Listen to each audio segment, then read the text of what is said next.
આપ સૌનું ખૂબ ખૂબ સ્વાગત છે ઇસ્કોન મેંગલુરુ કુલાઈથી ચાલતા શ્રીમદ ભગવદ ગીતાના ક્લાસમાં ખૂબ ખૂબ સ્વાગત છે. આપણે મંગલાચરણ લઈ લેશું. આપ સૌ પણ પોતપોતાની જગ્યાએ મ્યુટ થઈને બોલી શકો છો. અનમ્યુટ કરીને. ઓમ અજ્ઞાનતિમિરાંધસ્ય જ્ઞાનાંજન શલાકયા ચક્ષુરુન્મિલિतं યેન તસ્मै શ્રી ગુરુવે નમઃ.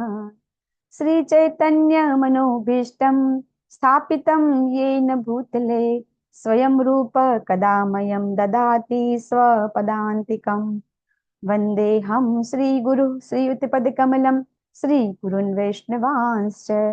શ્રી રૂપં સાગ્રજાतं સગણ રઘુનાથાન્વિतं तं સજીવં સાદ્વૈतं સાવધૂतं પરિજન સહિतं શ્રી કૃષ્ણ ચૈતન્ય દેવમ શ્રી રાધા કૃષ્ણ પાદાન સગણ લલિતા શ્રી વિશાખાન્વિતાંશ્ચ. હે કૃષ્ણ કરુણા સિંધો દીનબંધો જગતપતે ગોપેશ ગોપિકા કાંત રાધા કાંત નમોસ્તુતે. તપ્ત કાંચન ગૌરાંગી શ્રી રાધે વૃંદાવનેશ્વરી વૃષભાનુસુતે દેવી પ્रणमामि हरिप्रिये. वाञ्छाकल्पतरुभ्यश्च कृपा सिन्धुभ्य एव च पतितानां पावनेभ्यो वैष्णवेभ्यो नमो नमः. नमः ओं विष्णुपादाय कृष्णप्रेष्ठाय भूतले श्रीमते भक्तिवेदान्त स्वामिन् इति नामिने. नमस्ते सरस्वती देवे गौरवाणी प्रचारिणे निर्विशेष शून्यवादी पाश्चात्य देश तारिणे. जय श्री कृष्ण चैतन्य प्रभु नित्यानंद श्री अद्वैत गदाधर श्रीवासादि गौर भक्त वृंद. हरे कृष्ण कृष्ण कृष्ण हरे हरे हरे राम राम राम हरे हरे. हरे कृष्ण हरे कृष्ण हरे कृष्ण. खूब खूब स्वागत છે આપ સૌનું. આજે આપણે અધ્યાય 9 પરમ ગુહ્ય જ્ઞાન લઈ રહ્યા છીએ. અને ભગવદ ગીતામાં મેં આપણે અગાઉથી પણ કહું છું કે આપણે ભગવદ ગીતાની અંદર રહસ્યમય જ્ઞાન છે. અને એ ભગવદ ગીતા છે એ બધા શાસ્ત્રો છે એ શાસ્ત્રોનો સાર છે અને એ સમજવો ખૂબ અઘરો છે. બરાબર. તો પછી શા માટે બધા ઘણી વખત અમને ઘણા બધા ક્વેશ્ચન કરતા હોય છે કે ભગવાનની ગીતામાં તો ગુહ્ય જ્ઞાન આપેલું છે, તો પછી બધા શા માટે આપણે બધા ઘરે ઘરે ગીતા વેચવા જઈએ છીએ, બધાને ઘરે ઘરે ગીતા આપી રહ્યા છીએ? તો એ ગુહ્ય જ્ઞાન હોય તો જે ગુપ્ત જ્ઞાન હોય તો એ તો બધાને આપવાનું ના હોય ને. આપણે કહીએ છીએ ને કે ભગવદ ગીતાનું જ્ઞાન છે એ રહસ્યમય છે, ગુપ્ત જ્ઞાન છે. તો ઘણી વખત ઘણા લોકો કહેતા હોય છે કે તમે આવું જ્ઞાન કેવો છો, તમે તો કહો છો કે ગીતાનું જ્ઞાન તો કોઈ સમજી શકે નહીં, બહુ ગુહ્ય જ્ઞાન છે. તો પછી આપણે બધાને શા માટે આપી રહ્યા છીએ? કોઈ કહી શકશે શા માટે આપણે બધાને ફોર્સ કરીએ છીએ કે ના તમે ભગવદ ગીતાનું જ્ઞાન લ્યો? શા માટે કહીએ છીએ આપણે?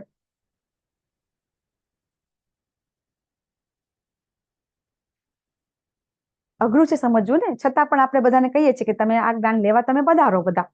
તો એવું આપણે શા માટે કહીએ છીએ બધાને? કોઈને સહેજ બી આમ થોડોક આઈડિયા આવે છે?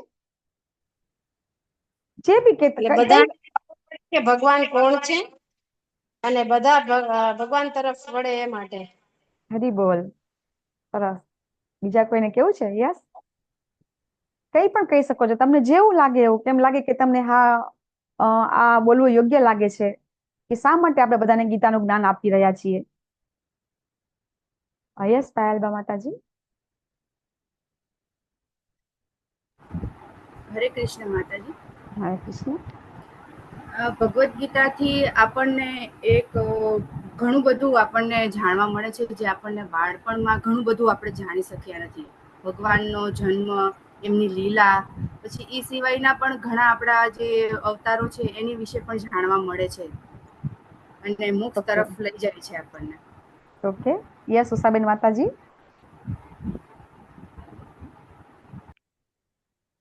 યસ ઉષાબેન માતાજી, તમે અનમ્યુટ કરો. હા, હરે કૃષ્ણ માતાજી. હરે કૃષ્ણ. ભાગવત ગીતા વાંચવાથી આત્માનું જ્ઞાન મળે છે અને ભક્તિમાં લીન થઈએ છીએ આપણે. યસ. આપણે બીજાને શા માટે આપીએ છીએ?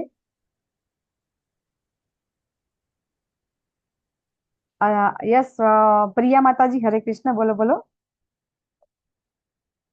માતાજી, અત્યારના સમયમાં ડિસ્ટ્રેક્શન એટલું વધી ગયું છે કે ભગવદ્ ગીતા ઘરમાં હોવા છતાં પણ એને સમજવીને એ બધું દરેક માટે શક્ય નહીં. એટલે જે લોકો જાણતા હોય એને જ્યારે સમજાવે ત્યારે સરળતાથી મદદ મળી શકે એટલા માટે. યસ, ભગવદ ગીતાનું જ્ઞાન છે ને, એ આપણે શું કહીએ છીએ કે ગુહ્ય જ્ઞાન છે, છતાં પણ આપણે બધાને કહીએ છીએ. તો હું તમને એક વસ્તુ સમજાવું કે આ વસ્તુ છે ને ઓપન સિક્રેટ છે. કેવું સિક્રેટ? પણ કેવું? Open secret. હવે એને આપણે સમજવું હોય તો હું તમને એક એક્ઝામ આપું. ઓપન સિક્રેટ એટલે કેવી રીતે? તો આપણે બધાને પાસે એટીએમ કાર્ડ હશે, બરાબર? અને આપણે બધા પૈસા લેવા એટીએમ કાર્ડમાં, આપણે એટીએમ ઓફિસમાં કે એની જે ચેમ્બર હોય ત્યાં આપણે બધા લેવા જઈએ છીએ ને, બરાબર છે?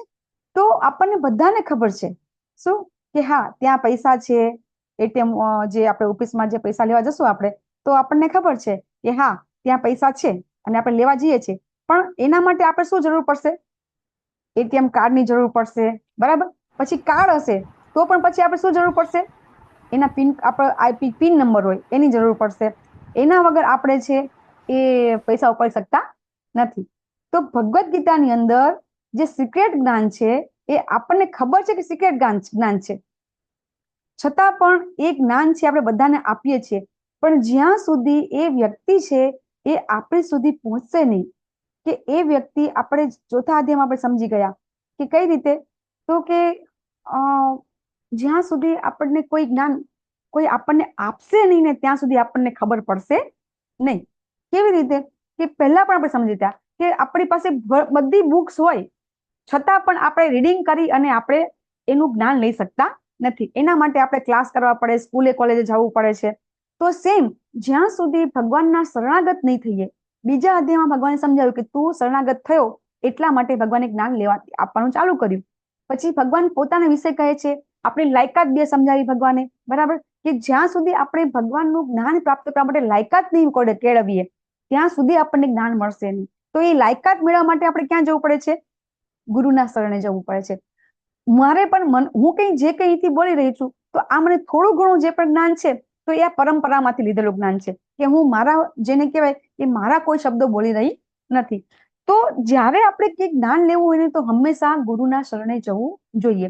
અને ભગવાન પોતે ચોથા અધ્યાયમાં કહે છે, તદ વિધિ પ્રણિપાતેન પરિપ્રશ્નેન સેવયા. તું ગુરુના શરણે જા અને એમને પ્રશ્ન પૂછ. તો પ્રશ્ન પૂછવાનું બહુ મહત્વ છે. જ્યારે આપણે જ્ઞાન લઈએ અને જો આપણે થોડી ઘણી બી સમજણ પડે ને તો પ્રશ્ન થાય, અને જો પ્રશ્ન ન થાય તો એનો અર્થ એમ છે કાં તો આપણને બધી ખબર પડી ગઈ છે અને કાં તો કઈ જ ખબર નથી પડી. બરાબર છે ને? એટલે આપણે ગુરુના શરણે જવાનું, એના પ્રશ્ન કરવાના. ઉપદેશ તે જ્ઞાનમ, તે આપણને જ્ઞાનનો ઉપદેશ આપી શકશે. શું કામ આપી શકશે? કે એમણે જ્ઞાનીના તત્વ દર્શન, એમણે ભગવાનનું તત્વતઃ દર્શન કર્યું છે. એ જ વ્યક્તિ છે એ આપણને જ્ઞાન આપી શકશે. આપણે દાખલા તરીકે ક્યાંક જવું હોય, એ સુસાબેન માતાજી કંઈ કેવું છે? હા માતાજી, જે એવું કહે છે ને કે હું બધું જાણું છું, હું બધું જાણું છું, એ અજ્ઞાનતા છે. યસ આપણે એવું કહીએ કે માતાજી, મને ભાગવતજીમાં બધી ખબર પડે છે, ના, યસ, એ અજ્ઞાનતા છે. ભાગવત એટલું મોટું પુરાણ છે કે ના વાંચીએ, ના સાંભળીએ એટલું ઓછું જ પડે છે. જી જી. તો હા, તો બરાબર છે. સંતોષ, ભાગવતજી ગમે એટલું સાંભળીએ ને એના માટે સંતોષ કોઈ દિવસ થતો નથી આપણને, અને સંતોષ પ્રભુ કરાવે નહીં આપણને. જી. તો તમારી વાત એકદમ સાચી છે. તો આ ભગવદ્ ગીતાનું જ્ઞાન છે, ગુહ્ય જ્ઞાન છે. પણ આજે જો આપણે જયારે ક્લાસ ચાલુ કર્યો તો લગભગ 100+ પાર્ટિસિપેટ હતા, બરાબર? તો એમાંથી અત્યારે બધા પાર્ટિસિપેટ છે ક્યાં જતા રહ્યા? તો ભગવાન જે જ્ઞાન આપવા માંગે છે એ જ્ઞાન પ્રાપ્ત કરવા માટે એ લાયક નથી, બરાબર? જ્યાં સુધી કોઈ વ્યક્તિ જ્ઞાન પ્રાપ્ત કરવા માટે લાયક ન બને ત્યાં સુધી એને જ્ઞાન મળતું નથી. એટલા માટે આ જે ભગવદ્ ગીતાનું જે જ્ઞાન છે એ ગુહ્ય જ્ઞાન તો છે, છતાં પણ આપણે બધાને આપીએ છીએ અને એ વ્યક્તિને એ જ્ઞાન સુધી ત્યારે જ પહોંચશે જ્યારે લાયકાત એને કેળવશે, ત્યારે જ એને એ જ્ઞાન પ્રાપ્ત થશે. તો એમ આપણે આ જે ગીતાનું જ્ઞાન છે એ બધાને આપી રહ્યા છીએ, અને આપણે જાણી ગયા છીએ કે ગીતાનું જ્ઞાન છે એ બધાને જરૂરી છે.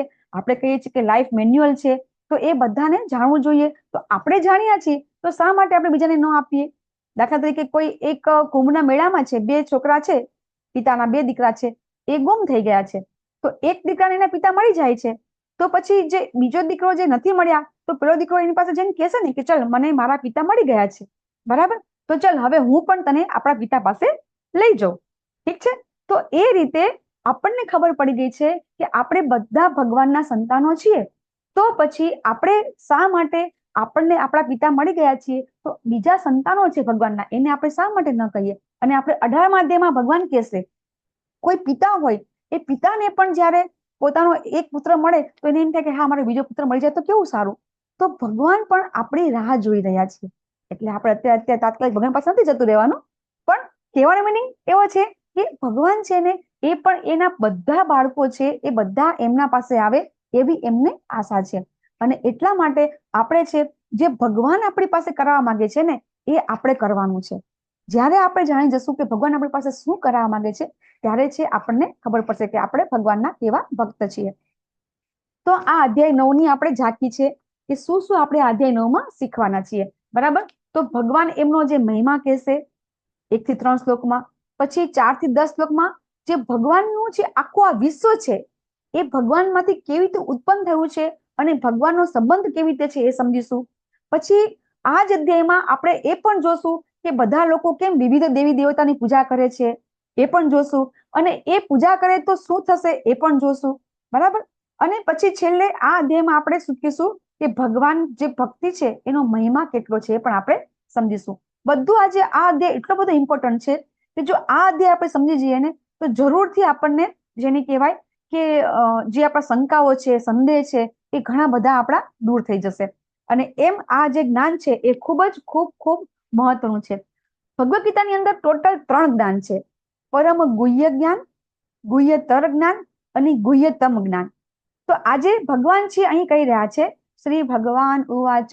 તો આપણે જોવાનું છે કે જ્યાં જ્યાં ભગવાન બોલે છે ત્યાં વ્યાસજી લખે છે શ્રી ભગવાન ઉવાચ. તો ઇદમ તુ તે ગુહ્યતમમ. ભગવાન શું કે છે કે હવે આ જ્ઞાન છે એ ગુહ્યતમ જ્ઞાન છે. તો આની પહેલાના 2 જ્ઞાન ક્યાં ગયા? ગુહ્યતર અને ગુહ્ય જ્ઞાન ભગવાને આપણને આપી દીધા આગળ. કોઈને ખબર છે? 2 જ્ઞાન ભગવાને જે આપ્યા, પરમ ગુહ્ય જ્ઞાન અને ગુહ્યતર જ્ઞાન, જે આપણે આગળ શીખી ગયા.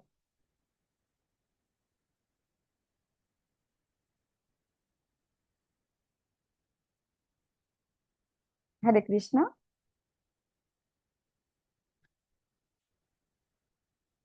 કોઈને ખબર છે? ભગવાને ભગવદ ગીતામાં 3 જ્ઞાન જે આપ્યા છે એમાં 2 જ્ઞાન આપણે શીખી ગયા, પરમ ગુહ્ય જ્ઞાન અને ગુહ્યતર જ્ઞાન. તો એ જ્ઞાન કયા હતા? હરે કૃષ્ણ માતાજી. યસ. ગુહ્ય જ્ઞાન. હા પ્રભુજી બોલો. હું બોડી નથી, હું હા. શરીર નથી પણ આત્મા છું. ઇટ મીન્સ કે હું કોણ છું. યસ. બીજો કે હું ભગવાન કોણ છે, યસ. બીજું જ્ઞાન. તો પૂર્ણ પુરુષોત્તમ પરમેશ્વર માતાજી અધ્યાય 7માં છે ને? Yes yes yes. Thank you પ્રભુજી, ખૂબ ખૂબ આભાર પરેશા પ્રભુજી. જો આપણે બધા જ્યારે હું શું કહું છું કે આ ગીતાનો અભ્યાસક્રમ છે, બરાબર. જે આપણે અહીંયા આજે બધા ફર્સ્ટ ટાઈમ જોડાયેલા બધા બહુ જ ભક્તો છે, બરાબર. તો એટલા માટે કે આપણે જ્યારે આપણને ક્યાંય શીખવા કોઈ જગ્યાએ જઈએ તો જરૂરથી આપણે નોટ પેન લઈને બેસીએ. તો ચોક્કસથી તમે નોટ કરી લેશો કે ભગવાને પહેલો ઉપદેશ આપ્યો હતો. મેં બીજા જ અધ્યાયમાં આપણે બધાને કીધું હતું કે ભગવાને પહેલો ઉપદેશ આપ્યો હતો, હું આ શરીર નથી, આત્મા છું, બરાબર. જે જવાબ હતો અર્જુનજીનો પહેલો પ્રશ્ન હતો કે મને કરુણા થાય છે, મને બધા પ્રત્યે દયા આવે છે, મને લાગણી થાય છે, બરાબર. મારું શરીર છે એના કારણે ધ્રુજી રહ્યું છે, કંપન થઈ રહ્યું છે, કારણ કે અર્જુનજીને પોતાના સગાવાલા બધા સામે દેખાય છે, ગુરુજનો દેખાય છે, અને એ શું કહે છે કે મારે યુદ્ધ કરવું નથી. ત્યારે ભગવાન એ પ્રશ્નના જવાબમાં ટોટલી 20 શ્લોક આપે છે, 2.11 થી 2.30 સુધી.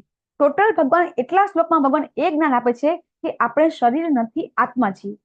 એ જ્ઞાન ભગવાન છે એ બીજા અધ્યાયમાં આપે છે, અને એ જ્ઞાન ગુહ્ય જ્ઞાન કહેવાય છે, બરાબર. કારણ કે કેટલા લોકોને ખબર છે કે આ શરીર ને આત્મા બે અલગ છે?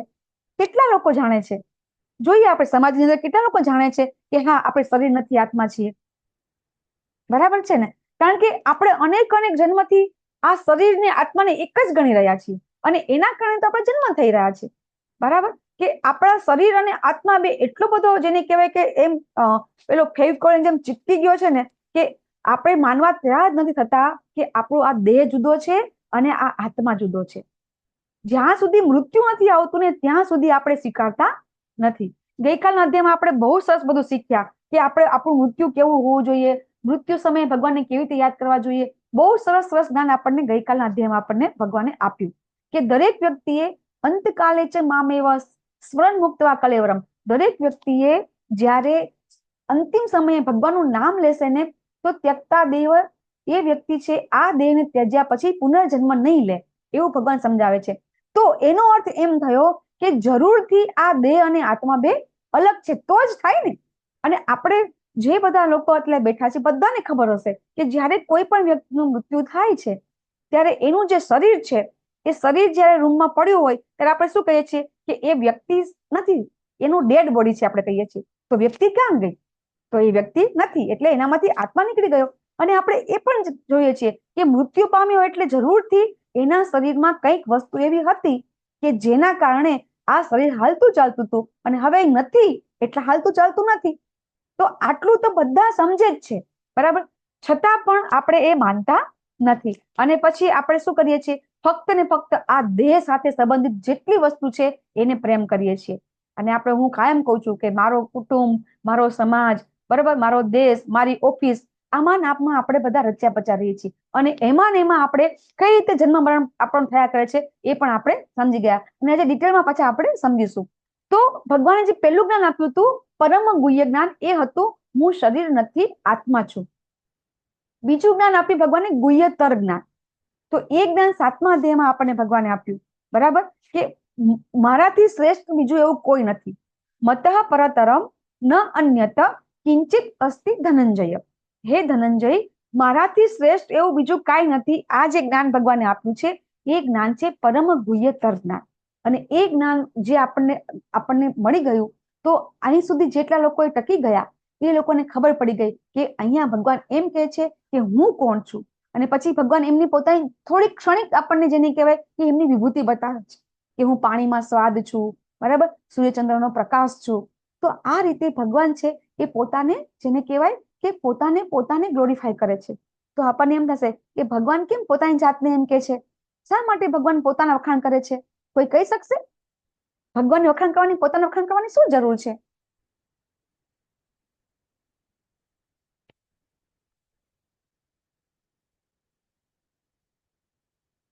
કોઈને કેવું છે ભગવાન પોતાના વખાણ કેમ કરી રહ્યા છે? આપણને બધાને ખબર પડે એટલે. હરે કૃષ્ણ માતાજી. હા, યસ માતાજી. અર્જુન ગીતાનું જ્ઞાન આગળ પૂર્વજન્મમાં સાંભળેલું ભૂલી ગયો છે, એટલે ભગવાન ફરીથી અર્જુનના દ્વારા આપણા બધાને ગીતાનું જ્ઞાન આપવામાં આવ્યું છે. આપણે બધા ભૂલી ગયા છીએ, બરાબર, કે ભગવાન હવે આપણની સામે આવીને કહે છે છતાં પણ આપણે માની શકતા નથી. જો દ્વાપર યુગમાં જે ભગવાન હતા ને તો એ વખતે પણ ભગવાનને કેટલાય ઓળખી શકતા નહોતા. ભગવાન હાજર હતા તો પણ, બરાબર. તો પછી હવે ભગવાન અત્યારે નથી યાદ ધરાતલ ઉપર, તો પછી ભગવાન જો પોતે આવીને કહે ને કે હું ભગવાન છું તો પણ લોકો માનશે નહીં, બરાબર. એટલે ભગવાન છે એ પોતે પોતાના જ કહે છે કે હું ભગવાન છું, હું ભગવાન છું. એટલે ભગવાનને આપણે, ભગવાન વારંવાર આપણને કહે છે અને ભગવાન વારંવાર આ ભગવદ ગીતામાં કહે છે કે દરેક જીવો મારામાંથી ઉત્પન્ન થાય છે. આપણે 10મા અધ્યાયમાં સમજીશું, અહમ સર્વસ્ય પ્રભવો એમ કહેશે ભગવાન. અને પછી બધું 15મા અધ્યાયમાં ભગવાન કહેશે મમે વાંસો જીવ લોકો. યસ અશ્વિન પ્રભુજી, આપનો હેન્ડ રેઝ છે. હરે કૃષ્ણ. અનમ્યુટ. ઓકે, અવાજ આવે છે? હા પ્રભુજી, આવે છે. યસ પ્રભુજી. હા, ભગવાન એટલા માટે કહે છે કે જો એ બધી જગ્યાએ એ છે તો આપણને કોઈ જાતની કોઈ વસ્તુમાં આસક્તિ ન થાય, એટલા માટે. જી પ્રભુજી, થેન્ક યુ, ખૂબ ખૂબ આભાર. તો હવે ભગવાન આપણને જે જ્ઞાન આપી રહ્યા છે એ વારંવાર આપણને ભગવાન બધું સમજાવી રહ્યા છે કે હું ભગવાન છું. દરેક નિર્જીવ કે સજીવ કાંઈ પણ બધી છે બધું મારામાંથી ઉત્પન્ન થાય છે. અને પછી ભગવાન આ બધું સ્વયં બતાવશે પણ ખરા આપણને, બરાબર. અને ભગવાન જે કહી રહ્યા છે 10મા અધ્યાયમાં જેટલું આપણને ભગવાન સમજાવશે એ બધું આપણને પછી 11મા અધ્યાયમાં આપણને પ્રેક્ટિકલ ભગવાન બતાવશે પણ ખરા. તો એ રીતે આપણને બધાને જે આપણી જે બધી જે આપણું જે શ્રદ્ધા છે એ જે રીતે ડિવાઈડ થઈ ગઈ છે અલગ અલગ જગ્યાએ, તો એ શ્રદ્ધાને આપણે એક જગ્યાએ સ્થિર કરવાની છે. આપણા સનાતન ધર્મની અંદર જ આ પ્રોબ્લેમ છે, કારણ કે આપણે આપણા પુસ્તક છે, ધાર્મિક પુસ્તક છે, આપણા શાસ્ત્ર છે, એ શાસ્ત્રને આપણે ફોલો કરતા નથી, એટલે આપણને ખબર નથી. એટલે આપણી શ્રદ્ધા છે ખૂબ ડિવાઈડ થઈ ગઈ છે. આપણને ખબર નથી ભગવાન કોણ છે. એટલા માટે ભગવાન છે એ વારંવાર કહી રહ્યા છે કે હું ભગવાન છું, બરાબર. અને એ રીતે આપણે ભગવદ્ ગીતામાંથી સમજી શકીએ છીએ. હવે ભગવાન અહીંયા છે એ ભગવાનને જાણવા માટેની બીજી લાયકાત બતાવી રહ્યા છે. શું કે છે ભગવાન? શું કે છે કે પ્રવક્ષ્યામિ અનસૂયવે. ભગવાન કે છે કે હે અર્જુન, તું મારી ઈર્ષા કરતો નથી. ભગવાન સ્પષ્ટ કહે છે. હવે અર્જુનજી તો અમથી ઈર્ષા નહોતા કરતા, બરાબર, કે અર્જુનજી ભગવાનના મિત્ર તો હતા, બરાબર. સાથે સાથે એ જ્યારે બીજા અધ્યાયની અંદર શરણાગત થાય છે ભગવાનને, અને ભગવાનને પોતે કહે છે કે ભગવાન હવે મને કાંઈ ખબર પડતી નથી, બરાબર. હવે હું મારો ધર્મ ભૂલી ગયો છું, કર્તવ્ય, તો હવે હું તમારા શરણે આવું છું, તો તમે હવે મને જ્ઞાન આપો. શિષ્ય સ્તેહમ સાધી, હવે હું તમારો શિષ્ય છું. તો અર્જુનજી તો ભગવાનના શિષ્ય બની ગયા છે, તો ભગવાનની ઈર્ષા તો કરતા જ ન હોય, અને ભગવાન એને જ્ઞાન આપે જ નહીં. તો હવે આ અર્થ એવો થયો કે આપણને આખી ભગવદ્ ગીતા છે અર્જુન દ્વારા ભગવાન આપણને આપવા માંગે છે. અને અહીંયા ભગવાન આપણને બધાને કહી રહ્યા છે કે તમારે બધાનો જે જન્મ છે ને એ આ ઈર્ષા કરવાના કારણે જ થયો છે. આપણે બધા ભગવાનની ઈર્ષા કરીએ છીએ, તો કઈ રીતે ઈર્ષા કરીએ છીએ આપણે બધા? આપણને થશે આપણે ક્યાં ભગવાન ઈર્ષા કરવા જઈએ છીએ? થાય છે ને આપણને એવું કે આપણે ભગવાન ઈર્ષા કરવા ક્યાં જઈએ છીએ? તો હવે અહીંયા ભગવાન એમ કહે છે કે તમે બધા મારી ઈર્ષા કરો છો, અને એટલા માટે તમે બધા અહીંયા છો. તો એને કેવી રીતે સમજશું આપણે? યસ પાયલબા માતાજી. માતાજી, આપણને ક્યાં ભગવાનની ઈર્ષા કોઈ દિવસ થાય? હા, બસ બસ આ જ સમજવાનું છે. આપણે બીજાની બધા હા બીજાની બીજા કરી શકી, ભગવાનની ન કરી શકી. હા કરી છે આપણે, એટલે તો આપણે અહીંયા છીએ. સમજાવું અમને કઈ રીતે ઈર્ષા કરીએ છીએ આપણે બધા? એ નથી ખબર હો. અને આપણે દ્વેષ, ઈર્ષા અને દ્વેષ એના કારણે જ આપણો અહીંયા જન્મ થયો છે. અને એટલે જ આપણે બધા ભગવાનને ઓળખી શકતા નથી. કોઈને આપણે એમ કહીએ કે ભગવાન શ્રી કૃષ્ણ ગીતામાં કહે છે કે હું ભગવાન છું, છતાં પણ કોઈ ભગવાનને માનતા નથી. બીજા બધા દેવી દેવતા ભગવાન છે, શિવ ભગવાન છે, નથી એવું નહીં, પણ પૂર્ણ પુરુષોત્તમ પરમેશ્વર તો ભગવાન શ્રી કૃષ્ણ જ છે. અને એ આપણે જાણી શકતા નથી, આપણે માની શકતા નથી. એ આપણી ઈર્ષા જ છે. કઈ રીતે? કે દાખલા તરીકે આપણી પાસે કોઈ એક વસ્તુ છે, બરાબર છે, કોઈ બી વ્યક્તિ હોય, એકની પાસે એક વસ્તુ છે અને બીજાની પાસે નથી, બરાબર. તો ચોક્કસથી એને એમ થાય કે આ વસ્તુ મારી પાસે હોય તો સારું. તો ભગવાન પાસે બધું જ છે. આપણે સડ ઐશ્વર્ય છે, ભગવાન સંપૂર્ણ, જેને કહે કે ભગવાન છે એમની પાસે 100% ગુણ છે, 64 ગુણ છે, એ 100% માત્રામાં એમની પાસે છે, બીજા કોઈની પાસે નથી.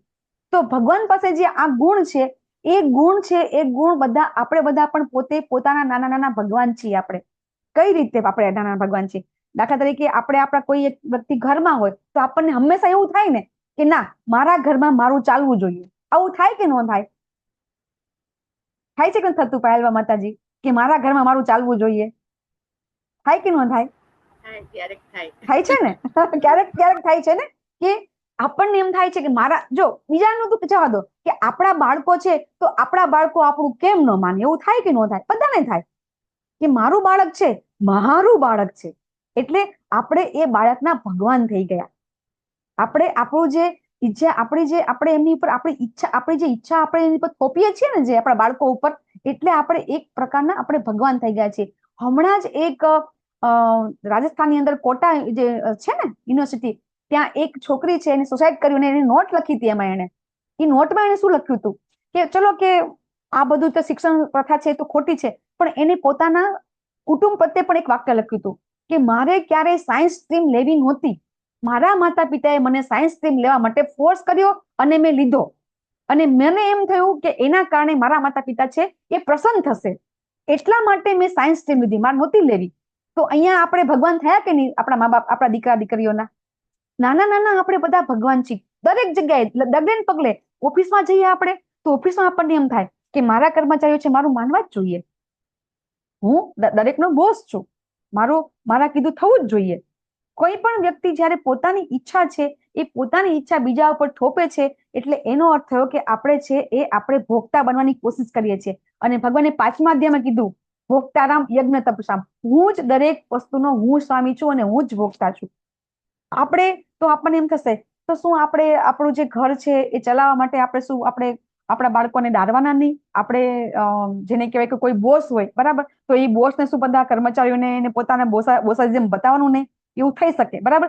પણ એ કઈ રીતે કરવાનું છે એ આપણે 17મા અધ્યાયમાં સમજીશું કે જે કામ છે એ આપણે કરવાનું છે, પણ એ સ્વામિત્વની ભાવનાથી રહિત. એ આપણે 13મા અધ્યાયમાં આપણો એક ગુણ આવશે કે આપણામાં જે સ્વામિત્વની ભાવના છે ને કે આ બધું મારું છે. એ બીજી ક્યાં વાત જવા દો. આપણે આપણો જે વોર્ડરોબ છે, આપણો જે કબાટ છે, આપણા કબાટની અંદર આપણે આપણા ઘરના બીજા મેમ્બરના કપડા મૂકવા દઈએ છીએ? આપણે શું કહીએ છીએ કે એ વોર્ડરોબ મારો છે, એમાં તમારા કપડા નહીં મૂકવાના, કહીએ છીએ ને આપણે. તો આ બધું છે ને એ શું કહેવાય એને? સ્વામિત્વની ભાવના કહેવાય એને, બરાબર. અને આ છે એ આપણે ઇનડાયરેક્ટલી ભગવાનની ઈર્ષા કરી છે, ડાયરેક્ટલી નહીં પણ ઇનડાયરેક્ટલી. તો અહીંયા ભગવાન એમ કહે છે અર્જુન તું મારી ઈર્ષા કરતો નથી એટલે હું તને આ ગુહ્ય જ્ઞાન છે ને એ તને જણાવીશ. અને એ જાણીને તું સર્વ ક્લેશમાંથી, ભૌતિક જે આ અસ્તિત્વ છે, ભૌતિક પ્રકૃતિ છે એના ક્લેશમાંથી મુક્ત થઈ જઈશ. અને સૌથી મોટા ક્લેશ કયો છે? હું અને મારું, તારું અને મારું. સૌથી મોટો જે આ દ્વંદ છે મારું ને તારું, ઈર્ષા અને દ્વેષ, સૌથી મોટો દ્વંદ છે. અને એ દ્વંદમાંથી આપણે ક્યારે મુક્ત થશું? કે જ્યારે આ જ્ઞાન છે આપણે સમજશું. જે દિવસે આપણને ગીતાનું જ્ઞાન આવશે ને એટલે ઓટોમેટિક આપણામાં છે ને આપણે કેમ કે ડાઉન ટુ અર્થ થઈ જશું. આપણે ઓટોમેટિક ક્યારે આપણને એમ નહીં થાય કે આ મારું છે. ક્યારે ગમે એટલી તકલીફ પડશે ને તો પણ આપણને એનામાંથી આપણે એટલે જ ગીતાના જ્ઞાન જે લેશે એ ક્યારે સુસાઇડ નહીં કરે. કારણ કે અહીંયા એવું જ્ઞાન જ એવું આપવામાં આવે છે કે જેથી કરીને એ વ્યક્તિ છે એ એટલો બધો સ્ટ્રોંગ થઈ જાય છે, એને એટલી ખબર પડી જાય છે કે જ્યારે બહુ દુઃખ પડે છે ને તો શું સમજે છે કે સુડીનો તલવારનો ઘા છે ને સોયથી ટળી ગયો. જ્યારે દુઃખ પડે, ભગવાનના ભક્તોને દુઃખ પડે ત્યારે શું સમજે છે કે આનાથી મને મોટી તકલીફ મળવાની હતી પણ ભગવાને મને નાની તકલીફ આપી દીધી અને મને ઉગાડી લીધી અથવા તો ઉગાડી લીધો. એટલે આવું સમજી જશે. અને સુખ આવશે તો પણ એ ભગવાનની જ કૃપા માનશે. જો બધું વસ્તુ આપણે બધાને ખબર છે કે જન્મ્યા અને મરણ સુધી આપણું કંઈ છે જ નહીં, બરાબર. છતાં પણ આપણા અનેક જન્મ થાય છે. એ જન્મ થાય છે આપણું જે સૂક્ષ્મ શરીર છે, મન, બુદ્ધિ અને અહંકાર, એ સૂક્ષ્મ શરીર છે. એ સૂક્ષ્મ શરીર આપણે જ્યારે મરણ થાય છે તો લઈને જઈએ છીએ અને એના કારણે આપણા જન્મ થતા રહે છે. અને એ છૂટવું હોય ત્યારે આપણે ભગવાન વિશેનું જ્ઞાન લેવું પડે છે. અને એ જ્ઞાન જાણીશું તો આ જન્મ મૃત્યુના આપણે જે ફેરા છે એમાંથી આપણે છૂટી જશું. તો હવે ભગવાન કહે છે એ જ્ઞાન શું છે?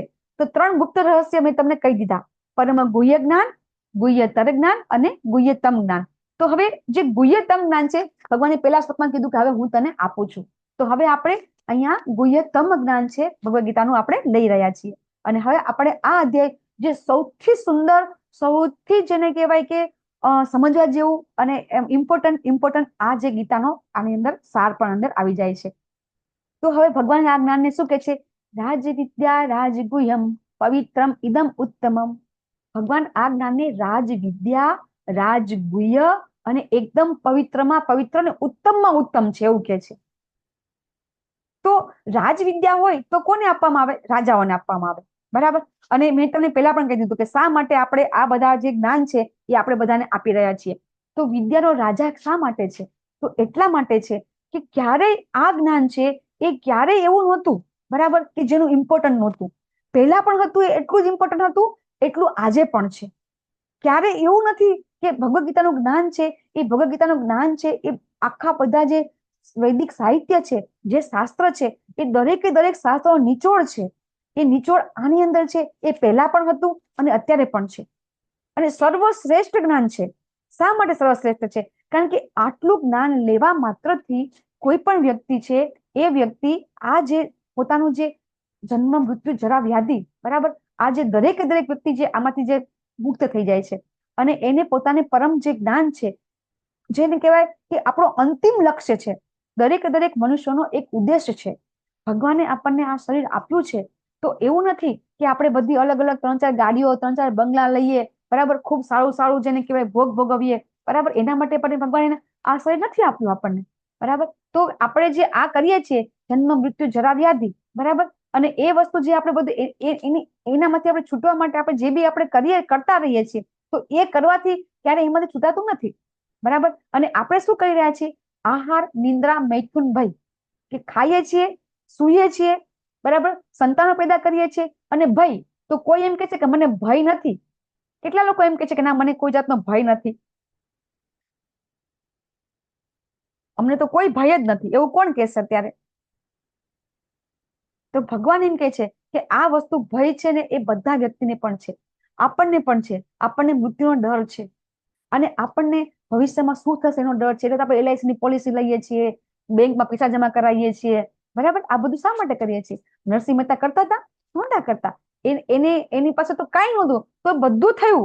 છોકરાનું જેને કહેવાય છોકરીનું લગ્ન થયું, છોકરાનું લગ્ન થયું, પતિ પત્નીનું બધું જેને કહેવાય અંતિમ ક્રિયા છે, બધી થઈ ગઈ. એની પાસે તો કઈ રૂપિયો નહોતો, તો થઈ ગયું, કારણ કે એને ભગવાન ઉપર વિશ્વાસ હતો. તો આપણે જે બધું સંગ્રહ કરીએ છીએ, તો પશુ પક્ષી છે એને પણ આ વસ્તુ છે, આહાર, નિંદ્રા, મૈથુન, ભય એ પણ છે. તો એ કઈ સંગ્રહખોરી કરતા નથી. ક્યારે આપણે જોયા કે પક્ષીઓને તમે દાણા નાખો છો, તો દાણા થોડા ઘરે લઈ ગયો કે માળામાં લઈ ગયું પક્ષી કોઈ દિવસ? કે પશુ છે મારણ કરીને કઈક વસ્તુ, પશુ મારણ કરે, જે દિવસ ભૂખ લાગે તો મારણ કરે અને પછી જતો રહે. એક મનુષ્ય જે કહ્યું છે કે એને બહુ ભય છે, એને બહુ ચિંતા છે, બધું ભેગું કર કર કર, 7 પેઢીનું. હું તો એટલું ભેગું કરવું છે ને કે બેઠી બેઠી 7 પેઢી ખાય. તો એ આપણો આ ભય છે, બરાબર. અને એના કારણે છે એમાં આપણે રચ્યા પચ્યા રહીએ છીએ કે આપણે તો એવું કરવું, આપણે તો એવું કરવું, કે આપણું જેને કહેવાય ને કે એટલું પ્રસિદ્ધિ. ચલો, પૈસા તો સમજ્યા, પણ પછી આપણને પ્રસિદ્ધિનું, આપણને માન સન્માનની આપણને બહુ ઈચ્છા થાય છે કે ના, મને માન સન્માન મળે, બરાબર. તો આ રીતે આપણે છીએ એ આ જે જ્ઞાન લેવાથી આપણને આ બધું જે છે ને એની અહેસાસ થાય છે. જો આપણે બધું જ, આપણને ગુરુજનો શું કે છે? આપણે બધું જ કરવાનું છે, આ બધી સંપત્તિ મેળવવાની છે, આપણો સંસાર ચલાવવાનો છે, પણ સાથે સાથે ભગવાન કયા અધ્યાયમાં શું કીધું? મામ અનુસ્મરચ યુદ્ધ ચ, તું મારું સ્મરણ કર અને પછી તું યુદ્ધ કર. એટલે એ રીતે આપણે પેલા ભગવાનનું સ્મરણ કરવાનું છે, ભગવાનને યાદ કરવાના છે. આપણે જે બી કાર્ય કરીએ એ ભગવાનને સમર્પિત કરવાનું છે.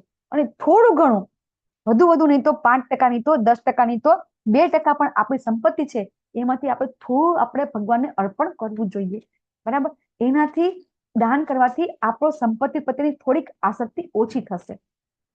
ભલે આપણને કરી નથી શકતા આપણે, બરાબર, ભગવાન આપણને સમજાવશે આપણને 17મા અધ્યાયમાં કે દાન શા માટે કરવું જોઈએ, કેવું કરવું જોઈએ, ક્યારે કરવું જોઈએ, એ બધું પણ આપણને સમજાવશે. એ બધું આપણને આ ભગવદ ગીતામાંથી મળે છે. એટલે બધું જ જ્ઞાન છે. સર્વ વિદ્યાનો રાજા એટલા માટે છે કે બધું જ અંદર જ્ઞાન છે, અને સર્વ રહસ્યોમાં સર્વાધિક ગુહ્ય છે. બધા જ રહસ્યોમાં આ જે ગુહ્ય જ્ઞાન છે, એ જ્ઞાન આપણને કોઈ નથી આપતું. આજે હું તમને એમ કહું કે આપણને કેટલા લોકોએ કીધું કે આપણે આ જન્મમાં મૃત્યુ પણ છે, અને મૃત્યુ વિશે આપણે સજાગ રહેવું જોઈએ. આપણને કઈ સ્કૂલમાં, કઈ કોલેજમાં ભણાવ્યું આપણને કે આપણે મૃત્યુ પણ થવાનું છે, અને મૃત્યુ પછી બીજો જન્મ પણ થવાનો છે, તો એના માટે આપણે કંઈક કરવાનું છે. તો આપણને કઈ શાળા કોલેજમાં આવું સમજાવવામાં આવ્યું છે? આ રહસ્યમય જ્ઞાન છે, અને એ જ્ઞાન છે આપણને ફક્ત ને ફક્ત ગીતામાં મળે છે. અને એ વિશુદ્ધતમ જ્ઞાન છે. કઈ રીતે પવિત્ર જ્ઞાન છે? કે આપણે સમજીએ છીએ કે ગીતા, જે ગંગાજી છે, એ ભગવાનના ચરણ કમળમાંથી નીકળી છે, અને એ દરેક જે જીવાત્માઓ છે એને એ પવિત્ર કરે છે. તો ગીતા છે એ ભગવાનના મુખમાંથી નીકળી છે, તો પછી કેટલું પવિત્ર હોય? જેટલી ગંગા પવિત્ર છે એટલું જ ગીતા પવિત્ર છે. ભગવાનના ચરણમાં, ભગવાનના મુખમાં કોઈ ફેર નથી. તો દરેક વસ્તુ ભગવાનની દિવ્ય છે, તો ભગવાનના મુખમાંથી નીકળી છે, તો કેટલું બધું પવિત્ર છે, બરાબર. અને એ શું કરે છે? આપણનો આત્મા સાથેનો પ્રત્યક્ષ અનુભવ કરાવે છે. આટલા વખત તમે જેટલા નવા પાર્ટિસિપેટ છે, એને ક્યારે એવું થયું ખરું, બરાબર, કે ના, હું શરીર નથી, આત્મા છું? કોઈને એક પાર્ટિસિપેટ મને એમ કહે કે હા, મને અત્યાર સુધી ખબર હતી કે મારો દેહ અને આત્મા બે અલગ છે. કેટલા લોકોને ખબર હતી? નવા પાર્ટિસિપેટમાં કેટલા લોકોને ખબર હતી આ શરીર ને આત્મા બે અલગ છે? એવું જોતા હતા આપણે, બરાબર. મૃત્યુ થાય છે, આપણને ખબર હતી કે મૃત્યુ થાય છે, આપણે જોઈએ છીએ કે આત્મા નીકળી જાય છે, છતાં પણ કેટલા લોકો એવું માનતા હતા? યસ પાયલબા માતાજી. હરે કૃષ્ણ માતાજી. હા હા હા, એ ખબર તો હતી, પણ આ ભૌતિક કાર્યમાં ભૂલી જવાય. યસ. ઉષાબેન માતાજી. હા, રાધે રાધે. હા, રાધે માતાજી, રાધે. ખબર હતી કે હું આત્મા છું, પણ સાચા સદગુરુ મળ્યા ને ત્યાંથી ખબર પડી નહીતર આટલા ટાઈમ તો ભટકતા હતા, ખબર જ નથી પડતી કે આપણે માનવી છીએ પણ પશુ અવતારમાં જીવન જીવતા હતા. જી પણ હવે સાચા સદગુરુ મળ્યા, એમાં કળિયુગ મળ્યો અને કૃષ્ણની ભક્તિ મળી તો જી ખબર પડી. માતાજી, બહુ સરસ. હું કાયમ કહું છું કે આપણે મનુષ્યને જ કહીએ છીએ કે ભાઈ તું મનુષ્ય થા, બરાબર. કોઈ મનુષ્ય કૂતરા કૂતરા નથી કેવું પડતું કે કૂતરો બન, એ એની ક્રિયા કરશે જ. જે યોનિમાં ભગવાન આપણે જન્મ આપે છે એ પ્રમાણે આપણે કર્મ કરતા હોઈએ છીએ. પણ ભગવાને મનુષ્ય જે જન્મ આપ્યો છે એ મનુષ્ય એક એટલું બુદ્ધિશાળી પ્રાણી છે કે બુદ્ધિનો ઉપયોગ એ એવી જગ્યાએ કરે છે કે જેના કારણે એ અનેક જન્મ લે છે. એક મનુષ્ય અવતાર જ એવો છે કે એમાંથી એને 84 લાખ યોનિ નક્કી થાય છે. આ જ યોનિમાં આપણે આપણા 84 લાખ અવતાર છે અહીંયા નક્કી કરી નાખીએ છીએ. આ સમજવું બહુ મુશ્કેલ છે કે કઈ રીતે આપણે એક ક્ષણે આપણા જે ઈચ્છાઓ છે એ 84 લાખ ઈચ્છાઓ થાય છે આપણી, અને આપણા 84 લાખ જન્મ થઈ જાય છે, અહીંયા નક્કી થઈ જાય છે આપણો. જયારે આપણું મૃત્યુ થાય છે ને એ પહેલા યમરાજાના ચોપડામાં, ભગવાનના ચોપડામાં 84 લાખ અવતાર આપણા લખાઈ જાય છે. જેટલી જેટલી આપણે ઈચ્છા કરીએ છીએ ને એ ઈચ્છા પ્રમાણે આપણા અવતાર, આપણા કર્મ પ્રમાણે જે નેક્સ્ટ બર્થ છે ને એ કર્મ અને આપણી ઈચ્છા પ્રમાણે નક્કી થાય છે, બરાબર. કે દાખલા તરીકે આપણને એવી ઈચ્છા થાય છે કે મારે બહુ જ આકાશમાં ઉડવું છે, એટલે કે પક્ષી જેવી ઈચ્છા થાય છે, બરાબર. કે આપણે એમ થાય કે ઘણા લોકો તે ખબર છે કે ચંદ્ર ઉપર જવાની બહુ ઈચ્છા થાય છે, મંગળ ઉપર જવાની ઈચ્છા થાય છે. હવે એની પાસે એટલા પૈસા નથી, હવે તો પૈસા આપીને બધા મંગળ ઉપર ચંદ્ર પર જઈ શકે છે, તો એની પાસે કદાચ પૈસા નથી, એવી લાયકાત નથી કે એ ચંદ્ર પર જઈ શકે, બરાબર. છતાં એની ઈચ્છા છે એવી, તો નેક્સ્ટ બર્થમાં એને એક પક્ષી મળશે, પક્ષી બનશે, બરાબર. અને કોઈ વ્યક્તિ એવી છે કે બહુ જ આમ જેને કહેવાય ને કે ખાઉધા કહેવાય ને કે ખાવા માટે જીવતા હોય છે. આઈ થિંક અત્યારે પૃથ્વી ઉપર મનુષ્ય છે ને એ મોટા ભાગના, હું એવું કહું કે 90% લોકો ખાવા માટે જ જીવે છે. 100% માતાજી, 100%. હર કારણ દુનિયા કે બસ ખાવા માટે જીવે છે, હર દુનિયા. એવું નથી થતું કે આપણે આ જીવન જીવવું છે એટલા માટે ખાવું છે, ના, ખાવા માટે જ જીવે છે. તો જે લોકોની આ વૃત્તિ છે ને એ નક્કી ડુક્કર બનશે, નક્કી.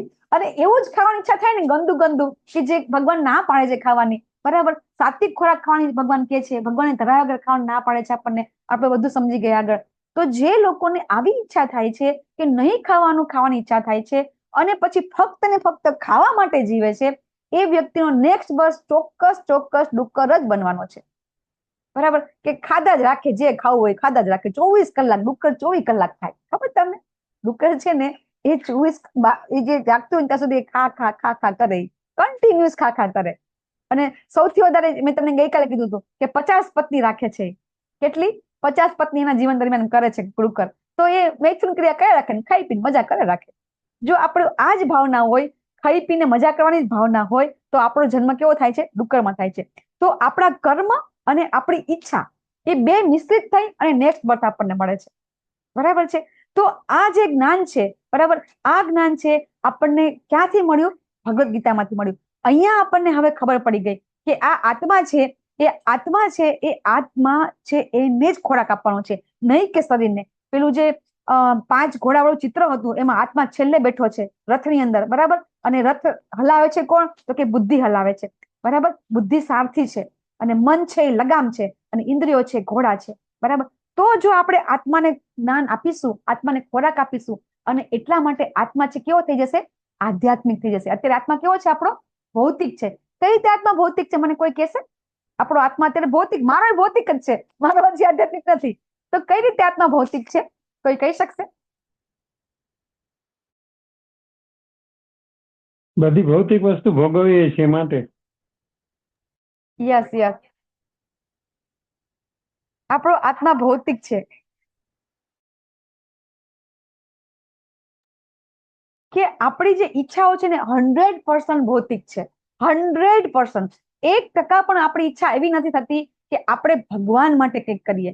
ચલો અત્યારે આપણે ભોગ બનાવીએ છીએ ભગવાન માટે, જે લોકો બનાવીને ધરાવતા હશે, બરાબર. તો એમાંથી કેટલા લોકોને એમ થાય છે કે ના, હું ફક્ત ભગવાન માટે જ બનાવું છું? આપણે પેલા વિચાર શું કરીશું આપણે કે મારા બાળકને ભાવશે કે નહીં, મારા સાસુને ભાવશે કે નહીં, મારા પતિને ભાવશે કે નહીં. પાણી હજી નાખવું? પાણી નાખવું છે? હરે કૃષ્ણ હરે કૃષ્ણ હરે કૃષ્ણ કૃષ્ણ કૃષ્ણ હરે હરે. હરે રામ રામ રામ હરે હરે. તો અત્યારે આપણે જે પણ કઈ કાર્ય કરીએ છીએ એમાં આપણી જ ઈચ્છા સંમિલિત છે. આપણી અથવા તો આપણે જો કોઈ જોબ કરતા હોય તો એની ઈચ્છા કેવી હોય કે બોસ કેમ પ્રસન્ન થાય અથવા તો બોસને કેટલું સારું લાગે. એટલે જે બી કાર્ય કરીએ છીએ એમાં આપણું ફક્ત ને ફક્ત જે કહેવાય ભૌતિક ઈચ્છા જ રહેલી છે. એક પણ ઈચ્છા આપણે એવી નથી કે જે આધ્યાત્મિક છે. બરાબર. તો ભગવદ ગીતાના જ્ઞાન દ્વારા આપણને આધ્યાત્મિક આત્માનું જ્ઞાન પ્રાપ્ત થાય છે. બરાબર. અને આપણને પ્રત્યક્ષ ખબર પડે છે. પ્રત્યક્ષ ખબર કેવી પડે છે? આપણને પોતાને ખ્યાલ આવે છે. પ્રત્યક્ષ આપણને કોઈ કેવું નથી પડતું કે તમે આમ કરો. જેવી રીતે અત્યારે જે જૂના પાર્ટિસિપેટ હશે તો એને અમે એમ નહીં કહેતા કે તમે સવાર મંગળા આરતીમાં આવો, તમે જપ કરો. નથી કેવું પડતું એમને. બરાબર. કારણ કે એમને પ્રત્યક્ષ અનુભવ થઈ ગયો છે કે આ વસ્તુ છે એ જ પરમ સુખ આપશે, એ જ પરમ આનંદ આપશે. જે અત્યારે આપણને આનંદ લાગી રહ્યો છે એ બધો ક્ષણિક આનંદ છે. અને આપણું આયુષ્ય છે આપણે સમજી ગયા કે બ્રહ્માજીના આયુષ્યની કમ્પેરિઝનમાં આપણું આયુષ્ય તો ક્ષણિક છે. બરાબર. બ્રહ્માજીનો ખાલી એક જ દિવસ છે એ એક દિવસ છે 1000 દિવ્ય યુગ છે. તો એ 1000 દિવ્ય યુગ એટલે આપણું તો કેટલું આયુષ્ય કહેવાય? એ ક્ષણિક છે. બરાબર. તો આપણે જે પણ કઈ ઈચ્છા કરીને આપણે ભોગ ભોગવી રહ્યા છીએ, બરાબર, એ સુખ છે એ ખરેખર ક્ષણિક છે. ભગવાન આપણને એટલા માટે જ કહે છે કે આ જગત છે એ દુઃખાલય અશાશ્વતમ છે. એમાં સુખ છે જ નહીં. જે સુખની આપણે અનુભૂતિ કરીએ છીએ એ ખરેખર તો આપણું મન મનાવવાની વાત છે. દાખલા તરીકે કોઈ બાળક હોય, એ નાનું હોય એટલે આપણને શું થાય એ જલ્દી મોટો થઈ જાય એટલે બહુ સારું. ચલો એ બાળકનો જન્મ થાય ને એટલે માં શું કે એકવાર ચાલતું થઈ જાય ને કે એટલે આપણે કોઈ ચિંતા નહીં, પછી એ બધું એની મેળા કરી લે. એ ચાલતું થાય ને એટલે હવે ધ્યાન રાખવાનું કે ક્યાંક બહાર જતું તો નહીં રહે ને, કારણ કે ચાલતું થઈ ગયું. પછી થોડુંક મોટું થાય, બરાબર, પછી શું થાય કે હવે સ્કૂલે મોકલશું પછી કઈ ચિંતા નહીં એમ. બરાબર. પણ જયારે સ્કૂલે મોકલશું એટલે બાળકની પોતાની ચિંતા વધતી જાય છે. સ્કૂલમાં જાય છે ને તો સ્કૂલમાં બાળકની ચિંતા વધે છે, મા બાપની ચિંતા વધે છે કે પછી એ ભણે તો કે સારા ટકા આવે તો સારું, બરાબર, તો એ નેક્સ્ટ એની સ્ટ્રીમ સારી લેવાય અને પછી સારી સ્કૂલમાં દાખલ કરાય. એમ જેમ જેમ જેમ જેમ આગળ વધતું જાય છે એમ ચિંતા ઓછી થતી નથી, એ વધતી જાય છે. પછી જયારે બાળક એકદમ કિશોરાવસ્થા હોય છે પછી એને અલગ એની પોતાની સ્ટ્રીમ લેવાની થાય છે, કઈ અલગ જગ્યાએ પોતાને એડમિશન લેવાનું થાય છે. તો ત્યાં શું કે છે કે ચલો એડમિશન લઈ લીધું, હવે શાંતિ. તો એ એડમિશન લઈ લીધા પછી નોકરીની ચિંતા થાય કે હા હવે ભણી તો લીધું, હવે નોકરી મળશે કે નહીં. નોકરી મળી ગઈ પછી કે હા એના માટે હવે છોકરી ગોતવી પડશે. તો તમે જોશો કે કોઈ બી વ્યક્તિ છે એ જીવન દરમિયાન સુખની શોધમાં જ ભટક્યા કરે છે. હંમેશા દરેક કોઈ એક પણ વ્યક્તિ એવું નથી કે સુખની શોધ કરતું નથી. એ એક એક ક્ષણે સુખની શોધ કરી રહ્યું છે, પણ એને ખબર નથી કે સુખ શેમાં છે. બરાબર. અને એ આપણને કયા અધ્યાયમાં સમજાયું આપણને સુખ શાંતિ સૂત્ર? આપણને કયું સૂત્ર હતું, કોઈને યાદ છે? 5.29 માતાજી. હરે કૃષ્ણ. બહુ સરસ. તો આપણને સુખ અને શાંતિ. હા, થેન્ક યુ આરતી માતાજી. ભોક્તા રામ યજ્ઞ તપસામ સર્વ લોક મહેશ્વરમ સુહૃદ સર્વભૂતાનામ જ્ઞાતા મામ શાંતિ મુચ્છતિ. જ્યારે આપણને ખબર પડશે કે બધો ભોગતા છે, બધું ભોગ ભોગવવાના ભગવાનને છે, આપણે નથી. કોઈ એક વ્યક્તિ એમ કે ના હું તો ભોગ ભોગવું જ, હું તો તમે કોઈ એટલા ભોગ ભોગવી લો, બરાબર, તો તમે ભોગ ભોગી શકતા નથી. આપણી મર્યાદા આવી જાય છે, આપણી ઇન્દ્રિયો અપૂર્ણ છે. બરાબર. કારણ કે આપણને જે ઈચ્છા થાય છે, દાખલા તરીકે આપણને બહુ જ કંઈક બહુ સરસ સ્વીટ ભાવે છે અથવા તો આપણને બહુ બહારગામ ફરવાની ટેવ છે. કોઈ વ્યક્તિ એમ કે મને તો બહાર ફરવું બહુ ગમે, બરાબર, તો એ બહારગામ જાય છે, એ મેક્સિમમ હું કહું ને 8 દિવસ પણ રહે ને બહાર, બરાબર, એને એનું ઘર યાદ આવશે. હા, ઘરે જવું તો શાંતિ થાય. તો ક્યારે એ જે સુખ છે એ સુખ છે એને જેમાં એને સૌથી વધારે સુખ લાગે છે એ જ સુખ છે, એ સુખ એને દુઃખ આપે છે ઘણી વખત. તો એવી રીતે આપણે દરેક વસ્તુ લઈ શકીએ છીએ. તમે જેમાં તમને આસક્તિ હોય કે તમને એમ લાગે કે મને આ વસ્તુ બહુ જ ગમે છે, તો હું કહું તમને એ વસ્તુ મળી જાય, બરાબર, પછી તમે એમાં સંતોષ મળી શકતા નથી. તમને એમાં સુખ કોઈ બી વસ્તુ આપણને જ્યાં સુધી નથી હોતું, દાખલા કે મારી પાસે જ્યાં સુધી આઈફોન નહોતો ત્યાં સુધી મને એમ હતું હા આઈફોન હોય તો બહુ સારું, બહુ સારું. પછી એ આઈફોન લઈ લઈએ ને તો આપણે એની સામે 2-3 દિવસ જોઈશું, પછી 5-6 દિવસ પછી આપણને એ આઈફોન ક્યાં પડ્યો આપણને ખબર ન હોય. બરાબર. સુખ ક્યાં ગયું? જે બહુ જ સુખ પ્રાપ્ત થતું હતું આઈફોન ના કારણે, હા આઈફોન તો બહુ મજા આવે, બરાબર, એ સુખ બહુ હતું. તો સુખ કેટલું ક્ષણિક રહે છે, ક્ષણિક જ સુખ રહે છે. કોઈ છોકરો છોકરી છે સગાઈ થાય ત્યાં સુધી એને એમ થાય કે હા બહુ મજા છે, અને પછી 24 કલાકમાં 48 કલાક વાતો કરતા હોય, 24 કલાકમાં 48 કલાક વાતો કરતા હોય, ને લગ્ન થાય પછી સામે બેઠા હોય ને બસ એ જ ગુરુ છે, વાતો કરવાની વાત તો પછી અલગ છે. તો એ સુખ ક્યાં ગયું? તો આ બધા સુખ છે એ આપણા કેવા છે? ક્ષણિક છે, બરાબર. જ્યારે આ સુખ છે એ છે ને કેવું છે, જેને કહેવાય કે પરમ આનંદ આપે છે, અને આપણને એ જ સુખ છે આપણને ખબર પડે છે કે હા આ સુખ છે શ્રેષ્ઠ સુખ છે. હવે ભગવાન આગળ સમજાવી રહ્યા છે કે ભગવદ્ ગીતાને અહીંયા રાજવિદ્યા મેં તમે સમજાવી દીધું, બરાબર છે. હવે ભગવાન શું કહે છે કે શા માટે લોકો છે એ ભગવાનની ભક્તિમાં સદા ધરાવતા નથી અને ભગવાનને પ્રાપ્ત કરતા નથી, બરાબર. અને આ ભૌતિક જગતમાં જન્મ મરણના માર્ગે પાછા આવે છે, કે જે લોકો છે ને એ ભક્તિમાં શ્રદ્ધા નથી ધરાવતા ને એટલા માટે એ લોકો છે આ નવા જન્મ પ્રાપ્ત કર્યા કરે છે. ઘણા બધા લોકોએ ભગવદ્ ગીતાનું જ્ઞાન લીધું છે, નથી લીધું એવું નથી, છતાં પણ એમની જે શ્રદ્ધા છે એ શ્રદ્ધા છે ને ડિવાઈડ થઈ જાય છે. અને આના માટે જ ભગવાને આખો અધ્યાય આપણને આપે છે શ્રદ્ધાના વિષયો, કે શ્રદ્ધા છે એ કેટલી બધી મહત્વની છે. આપણી જેને કહેવાય કે આપણી શ્રદ્ધા છે ને દરેક જગ્યાએ છે જ. કોઈ એક વ્યક્તિ એવો નથી કે એને ક્યાંક ને ક્યાંક શ્રદ્ધા ન હોય. હું તો કોઈ નાસ્તિક હોય ને તો નાસ્તિકને ક્યાંક શ્રદ્ધા હોય છે. બોલો કઈ રીતે હોય છે? નાસ્તિક હોય ને એને પણ શ્રદ્ધા હોય, ભગવાનમાં ન હોય પણ બીજામાં હોય, પણ ક્યાં શ્રદ્ધા હોય એને? કોઈ નાસ્તિક વ્યક્તિ હોય ને ભગવાન કે એની પાસે શ્રદ્ધા તો હું આપું જ છું, એને પણ નાસ્તિકને પણ શ્રદ્ધા આપું છું. કઈ રીતે નાસ્તિક શ્રદ્ધા આપે છે? યસ વિજય માતાજી. હરે કૃષ્ણ માતાજી. નાસ્તિકની પાસે એમની બિલીફ છે કે કોઈ ભગવાન નથી, તો આ વાતમાં શ્રદ્ધા હોય કે કોઈ ભગવાન નથી. હરી બોલ. યસ, બીજું કોઈને બોલું તો? હા પ્રિયા માતાજી.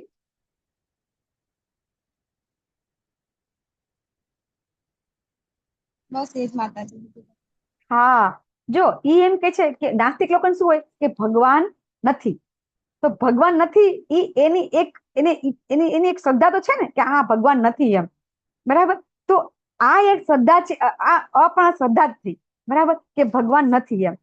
તો જે લોકો છે એ ભક્તિમાં સદા ધરાવતા નથી ને ભગવાન કહે છે એ લોકો ક્યારેય મને પ્રાપ્ત કરી શકતા નથી. અને શું કહે છે કે અપ્રાપ્યમાં મને પ્રાપ્ત કરી શકતા નથી, અને નિવર્તન તે મૃત્યુ સંસાર વર્તમાની, એટલે એ વારંવાર જન્મ મૃત્યુના માર્ગે પાછા આવ્યા કરે છે. એટલે આપણે જ્યારે ભગવાનમાં શ્રદ્ધા નથી રાખતા ને એટલા માટે જ આપણે અહીંયા જન્મ લેવો પડે છે.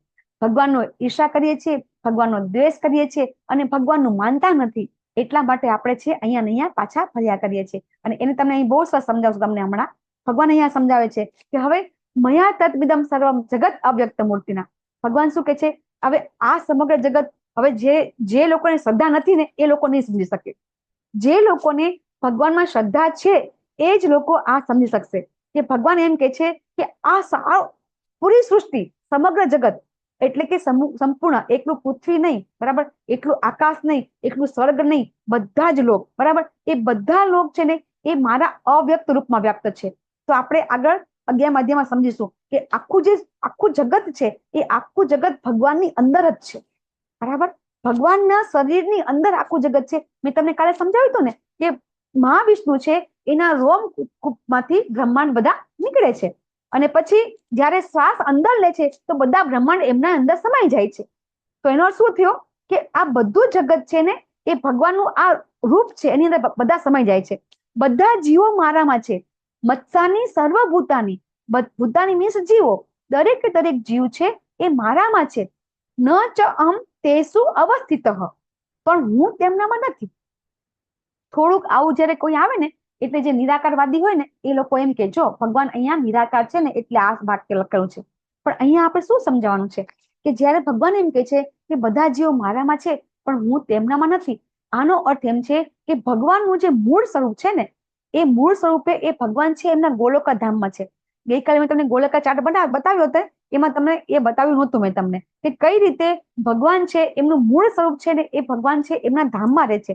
પછી જ્યારે આ જગતની ઉત્પત્તિ કરવી હોય છે તો ભગવાન પોતાનામાંથી જ બીજા પુરુષ અવતાર ઉત્પન્ન કરે છે, અને એ પહેલો પુરુષ અવતાર હતો એ ભગવાન મહાવિષ્ણુ, કે જેમના રોમ છિદ્રોમાંથી બધા બ્રહ્માંડ નીકળે છે.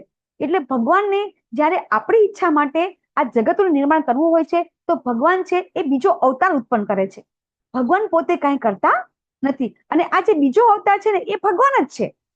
જે મહાવિષ્ણુ છે એ ભગવાનનો જ અવતાર છે, એટલે એ ભગવાન જ કહેવાય. તો આપણે બધા છીએ એ ભગવાનની અંદર છીએ ખરા, બરાબર, પરંતુ ભગવાન તો મૂળ રૂપે તો એમના ધામની અંદર છે. તો આમાં આપણે એમ સમજવાનું છે, બરાબર. તો તમને અહીંયા પિક્ચર બતાવ્યું છે કે આ પિક્ચર કયું છે? કોઈને બધાને સ્ટોરી ખબર હશે. આ તો કોઈને કેવું હોય તો કહી શકે છે.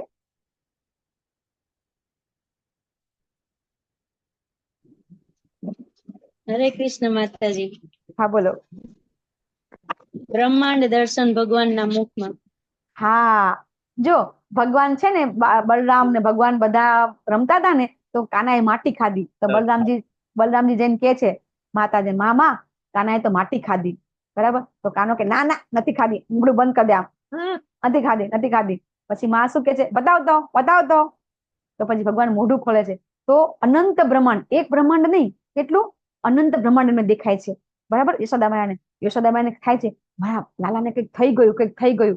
અને પછી ભગવાન છે એમને યોગ માયામાં મૂકી દે છે, અને પછી માતા બધું ભૂલી જાય છે. તો ભગવાન એમના મોઢાની અંદર અનંત બ્રહ્માંડ બતાવે છે. એટલે એનો અર્થ શું થયો કે બધું ભગવાનની અંદર છે. અનંત બ્રહ્માંડ, આ બધા 14 લોક, અનંત 14 લોક, એક બ્રહ્માંડમાં એક 14 લોક છે, બીજા બ્રહ્માંડમાં બીજા 14 લોક છે. આવા અનંત બ્રહ્માંડ છે, એ બધા ભગવાન કે છે મારી અંદર છે. ભગવાન આ બતાવે પણ છે. બરાબર? તો એ આ વસ્તુ આપણે ગીતામાં જે આપણને, જે ભગવાન આપણને બતાવે છે, જે કહી રહ્યા છે, એ પોતે બતાવે પણ છે. હવે ભગવાન શું કે છે કે હું છે ને આ દરેક વસ્તુનો, હું બધી દરેક વસ્તુ છે ને બધું મારામાં છે, હું પાલન કરતા છું, બધે વ્યાપ્ત છું, છતાં હું આ જગતનો અંશ નથી. કારણ કે સર્જન માંથી થાય છે. આ તમને મેં પેલા સમજાવી દીધું કે કઈ રીતે ભગવાન છે એ ભગવાનમાં બધું જ છે, છતાં પણ ભગવાન છે ને આ જગતના અંશ નથી. ભગવાનનો જ્યારે જન્મ થાય છે તો ભગવાનનું જે શરીર છે એ આપણે જેવું નથી હોતું. બરાબર? ભગવાન જ્યારે બી અહીં આવે છે, છતાં ભગવાનનું જે એમનું દિવ્ય શરીર હોય છે, એમનું આપણે જેમ ભૌતિક પ્રકૃતિના 3 ગુણો અથવા તો જે આપણા જે પંચમહાભૂત છે એવું ભગવાનનું શરીર હોતું નથી. ભગવાન છે ને આ જગતના અંશ નથી. બરાબર? ભગવાન બધું ઉત્પન્ન કરે છે, છતાં ભગવાન છે ને આ જગતના અંશ નથી. કારણ કે ભગવાનનું તો આધ્યાત્મિક જ્ઞાન છે, એનું આ ભૌતિક જગત છે જ નહીં. ભગવાનનું જગત કયું છે? ભગવાન ક્યાં વિરાજમાન થાય છે? આધ્યાત્મિક જગતમાં.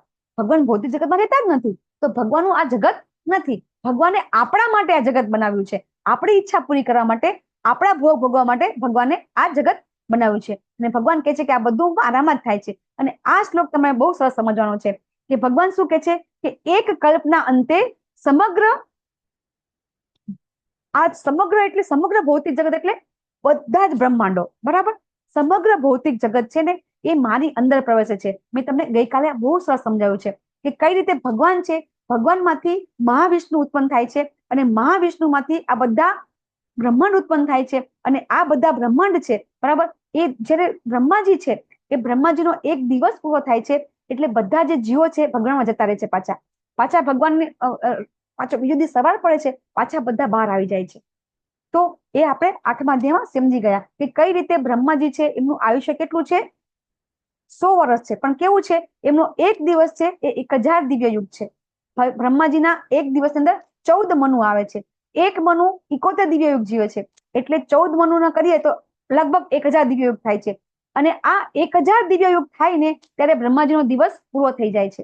પછી એવી ને એવો 1000 દિવ્ય યુગનો ભગવાનની રાત્રિ પડે છે બ્રહ્માજીની. અને આ રીતે દિવસ રાત થાય છે ત્યારે છે પ્રલય થયા કરે છે. બરાબર? અને પછી બ્રહ્માજીનું જયારે 100 વર્ષનું આયુષ્ય પૂરું થાય ને ત્યારે મહાપ્રલય આવે છે. એ આપણે આગળ લેવલ 2 માં તમે આવશો ત્યારે સમજવામાં આવશે કે કઈ રીતે એ મહાપ્રલય, બીડી પ્રલય કઈ રીતે થાય છે, એ આપણે આગળ સમજીશું. પણ અત્યારે તમારે એટલું સમજવાનું છે કે બ્રહ્માજીનો જયારે એક દિવસ પૂરો થાય છે ત્યારે બધા જીવો છે એ બધા ભગવાનમાં જતા રહે છે. કારણ કે બ્રહ્માજીનું જે સર્જન છે એમને ફટથી કરવું પડે છે. બ્રહ્માજી રોજ સવારે ઉઠે, પાછા 14 લોક બનાવે, પછી રાત્રે પાછા બધા 14 લોક જતા રહે. બ્રહ્માજીનું આ કામ છે. કેટલું ખરાબ કામ છે. બ્રહ્માજી બનવું હોય તો અઘરું છે ને કામ. આપણું એક ઘર બનાવ્યું હોય આપણે, અને પછી આપણે આજે ઘર બનાવીએ અને સવારે ઘર તૂટી જાય તો કે ના, કાલ સવારે તમારે નવું ઘર બનાવવાનું, તો કેવું થાય? બ્રહ્માજી આ રોજ કરે છે. બરાબર છે? આ શ્લોકમાં આપણને એ સમજવાનું છે. હવે ભગવાન અહીંયા એમ કહે છે કે આ બધું છે ને એ મારી ઈચ્છા કારણે જ થાય છે. બરાબર? દરેક વસ્તુ છે એ ભગવાનની ઈચ્છાના કારણે જ થાય છે.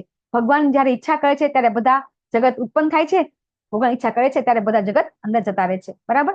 અને ભગવાન એમ કહે છે કે છતાં પણ હું આ ભૌતિક જગત છે ને એ ભૌતિક જગતથી હું લિપ્ત થતો નથી. અહીંયા ભગવાન એમ કહે છે મયા અધ્યક્ષણ પ્રકૃતિ શ્રૂયતે સચરાચરમ. ભગવાન કહે છે કે આ દરેક પ્રકૃતિ છે ને એ મારી અંદર કામ કરે છે. મારી અંદર કામ કરે છે. હું કહું ને એમ કરે છે. હું કહું કે ઉત્પત્તિ કરો તો ઉત્પત્તિ કરે છે, હું કહું તો નાશ કહું તો નાશ કરે છે. બ્રહ્મા વિષ્ણુ મહેશ એક બ્રહ્માંડના અધિષ્ઠાતા દેવ છે. એ બ્રહ્મા વિષ્ણુ અને મહેશ એ ભગવાનની નિયંત્રણમાં કામ કરે છે. આ શ્લોકમાં આપણે એ સમજવાનું છે. હવે ભગવાન એમ કહે છે કે હું જયારે મનુષ્ય અવતરું છું ને ત્યારે લોકો મને સમજી શકતા નથી. આ બહુ સમજવા જેવું છે.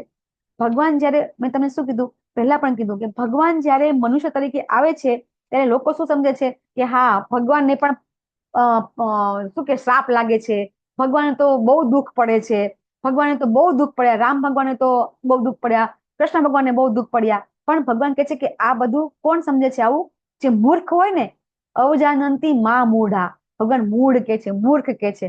અને પ્રભુપાદ તો ગધેડા કે છે કે આ બધા ગધેડા જેવા છે કે એ લોકો સમજતા નથી, બરાબર, કે હું મનુષ્ય રૂપે આવું છું ને ત્યારે એ લોકો મારો ઉપહાસ કરે છે, એ લોકો મને મારી ઠેકડી ઉડાડે છે. ભગવાન દ્વાપર યુગમાં હતા ત્યારે પણ લોકો સમજી શકતા નહોતા. દુર્યોધન પણ કહેતા હતા ને કે હા એ તો કેવો છે, માયાવી છે. એ લોકો મને જાણી શકતા નથી. ભગવદ ગીતામાં આપણે જાનાતી, અજાનાતી અને અજાનંતી એવા 3 શબ્દ આવે છે. એક જાનાતી એટલે ભગવાનને જાણે છે, અજાનાતી એટલે ભગવાનને જાણતા નથી, તો એમાં વાંધો નહીં. પણ અજાનંતી એટલે કેવા કે ખબર તો છે કે હા આ ભગવાન છે, પણ એમને ભગવાન માનતા નથી. આપણા સમાજમાં આવા લોકો બહુ જ છે કે ઘણા બધા લોકોને ખબર છે કે આ ભગવાન છે પણ ભગવાન તરીકે માનતા નથી. એ લોકો ઇવન ગીતાના શ્લોક પણ વાંચતા હોય છે, ગીતાના શ્લોક કંઠસ્થ કરતા હોય છે, બરાબર, ગીતાનું જ્ઞાન પણ બધાને આપતા હોય છે, પણ એમ નથી કહેતા. આપણે કહીએ કે જે રીતે ભગવાને કીધું ગીતામાં કે મને ભોગ ધરાવો, હમણાં આગળ શ્લોક આવશે, તો એ લોકો ભગવાનને ભોગ ધરાવતા નથી. એ લોકો શું કે છે, આપણે જમીએ ને એટલે આત્મા જમ્યા એટલે પરમાત્મા જમી લીધું, કે આત્મામાં તો પરમાત્મા છે જ ને. આપણે શું કહીએ છીએ કે આપણા શરીરમાં પરમાત્મા રહે છે, તો એ લોકો શું કે છે, એની ફિલોસોફી શું છે? એ લોકો એમ કે છે કે આની અંદર તો પરમાત્મા છે જ ને, તો આત્માએ ખાધું તો પરમાત્માએ ખાઈ લીધું. તો આપણે જમીએ છીએ ત્યારે આત્મા ખાય છે કે શરીર ખાય છે? આપણે જમીએ છીએ ત્યારે કોણ ખાય છે? શરીર ખાય છે ને. તો આ લોકોની ફિલોસોફી એવી છે કે એ લોકો એવું સમજે છે કે આત્મા ખાય, આપણે ખાઈએ એટલે પરમાત્માએ ખાઈ લીધું. તો એટલા માટે એ લોકો છે એ ભગવાનને સમજી શકતા નથી. અને ભગવાનને શું કે છે? કાળ કે છે, ઘણી વખત ભગવાનને યોગી કે છે, યોગેશ્વર કે છે, પણ ભગવાન કહેતા, પૂર્ણ પુરુષોત્તમ કહેતા નથી. તો ભગવાન કહે છે આ બધા કેવા છે? મૂર્ખા છે. અને આના કારણે આ લોકો છે ને એમનું પૂરું જીવન બધું વ્યર્થ જ જાય છે. કંઈ પણ કરે છે ને તો એ જિંદગીમાં કંઈ પ્રાપ્ત કરી શકતા નથી. અને આ શિશુપાલનું એક્ઝામ્પલ છે કે કઈ રીતે ભગવાન શિશુપાલને માર્યા હતા. કે શિશુપાલની જયારે એમની જે ભૂલ બધી છે 100 ભૂલ માફ કરી અને પછી ભગવાન એને માર્યા હતા. તો ભગવાન આવું કરે છે. હવે ભગવાન શું કે છે અહીંયા કે મહાત્મા નસ્તુ મા પાર્થ. ભગવાન કે છે કે મહાત્મા કોને કહેવાય? તો મહાત્માની વ્યાખ્યા આગળ પણ આવી ગઈ. કોને યાદ છે? મહાત્માની વ્યાખ્યા આગળ પણ આવી ગઈ કે મહાત્મા કોને કહેવાય. 6થા અધ્યાયમાં વ્યાખ્યા આવી ગઈ કે મહાત્મા કોને કહેવાય. અહીંયા ફરીથી ભગવાન કહે છે કે મહાત્મા કોણ હોય? તો એ ભગવાનની દેખરેખમાં હોય, ભગવાન એનું રક્ષણ કરતા હોય અને હંમેશા ભગવાન છે એનું ધ્યાન રાખતા હોય. ક્યારે એ છે એ વ્યક્તિ છે એ ભગવાનની ચિંતનમાં બહાર નીકળી શકતા નથી. આ છે આપણા મહાદેન્દ્રપુરી છે. સ્ટોરી થોડી લાંબી છે, આપણો ટાઈમ થઈ ગયો છે, પછી ટાઈમ લેશું તો લેશું, બરાબર. તો ભગવાનની મહામાયા અને યોગમાયા વચ્ચે શું તફાવત છે તમે ચેટ બોક્સમાં લખી લો, પછી આપણે ચર્ચા કરીશું. મહામાયા અને યોગમાયા એટલે શું તમે લોકો ચેટ બોક્સમાં લખી લેજો, બરાબર. અને હવે ભગવાન અહીંયા કે છે સતતમ કીર્તયંતો માં એતંત સદૃઢવતા. ભગવાન અહીંયા કે છે કે હવે તમે મારા મહિમાનું નિત્ય કીર્તન કરો અને નમસ્તે મામ ભક્ત્યા, તમે નિત્ય યુક્તા ઉપાસતે, તમે નિત્ય કીર્તન કરો અને તમે છે ને એકદમ સંકલ્પ કરો, દ્રઢ વ્રત કરો. દ્રઢ વ્રત એટલે શું? કે જ્યારે આપણે કોઈ સંકલ્પ કરીએ ને ત્યારે આપણે શું, જ્યારે ઘણી વખત આપણે કોઈ સારું કાર્ય કરતા હોય છે તો પેલા સંકલ્પ કરતા હોઈએ છીએ ને કે હવે હું આ મારું કાર્ય ચાલુ કરું છું અને આ રીતે હું પૂરું કરીશ, તો એ સંકલ્પ કહેવાય. તો હંમેશા આપણે કંઈ બી ભગવાનનું વ્રત કરવું હોય તો એનો સંકલ્પ કરવો પડે. તો એવી રીતે આપણે ઘણા બધા કહેતા હોય છે ને કે હા હું તો 24 કલાક ભગવાન નામ લઈએ છીએ. ભગવાન કે એમ નહીં, તમે નક્કી કરો કે હા હું આજે આટલી વખત નામ લઈશ, હું આજે આટલી માળા કરીશ, તો એ તમે વ્રત લો. એવું હાલતા ચાલતા ભગવાને ક્યારે કીધું નથી કે હા તમે 24 કલાક હાલતા ચાલતા નામ લેશો તો તમારું ચાલશે. એ તો કરવાનું છે, સતતમ તો કરવાનું છે, પણ કઈ રીતે? દ્રઢ વ્રત લઈને. એટલે સતત કીર્તન યંતો કરતા કરતા એક વ્રત લેવાનું છે અને એ વ્રત પૂરું કરી અને પછી તમારે ભગવાનને શું કરવાનું છે? મને નમસ્કાર કરવાના, નિત્ય ભાવે મને ભજન કરવાનું છે.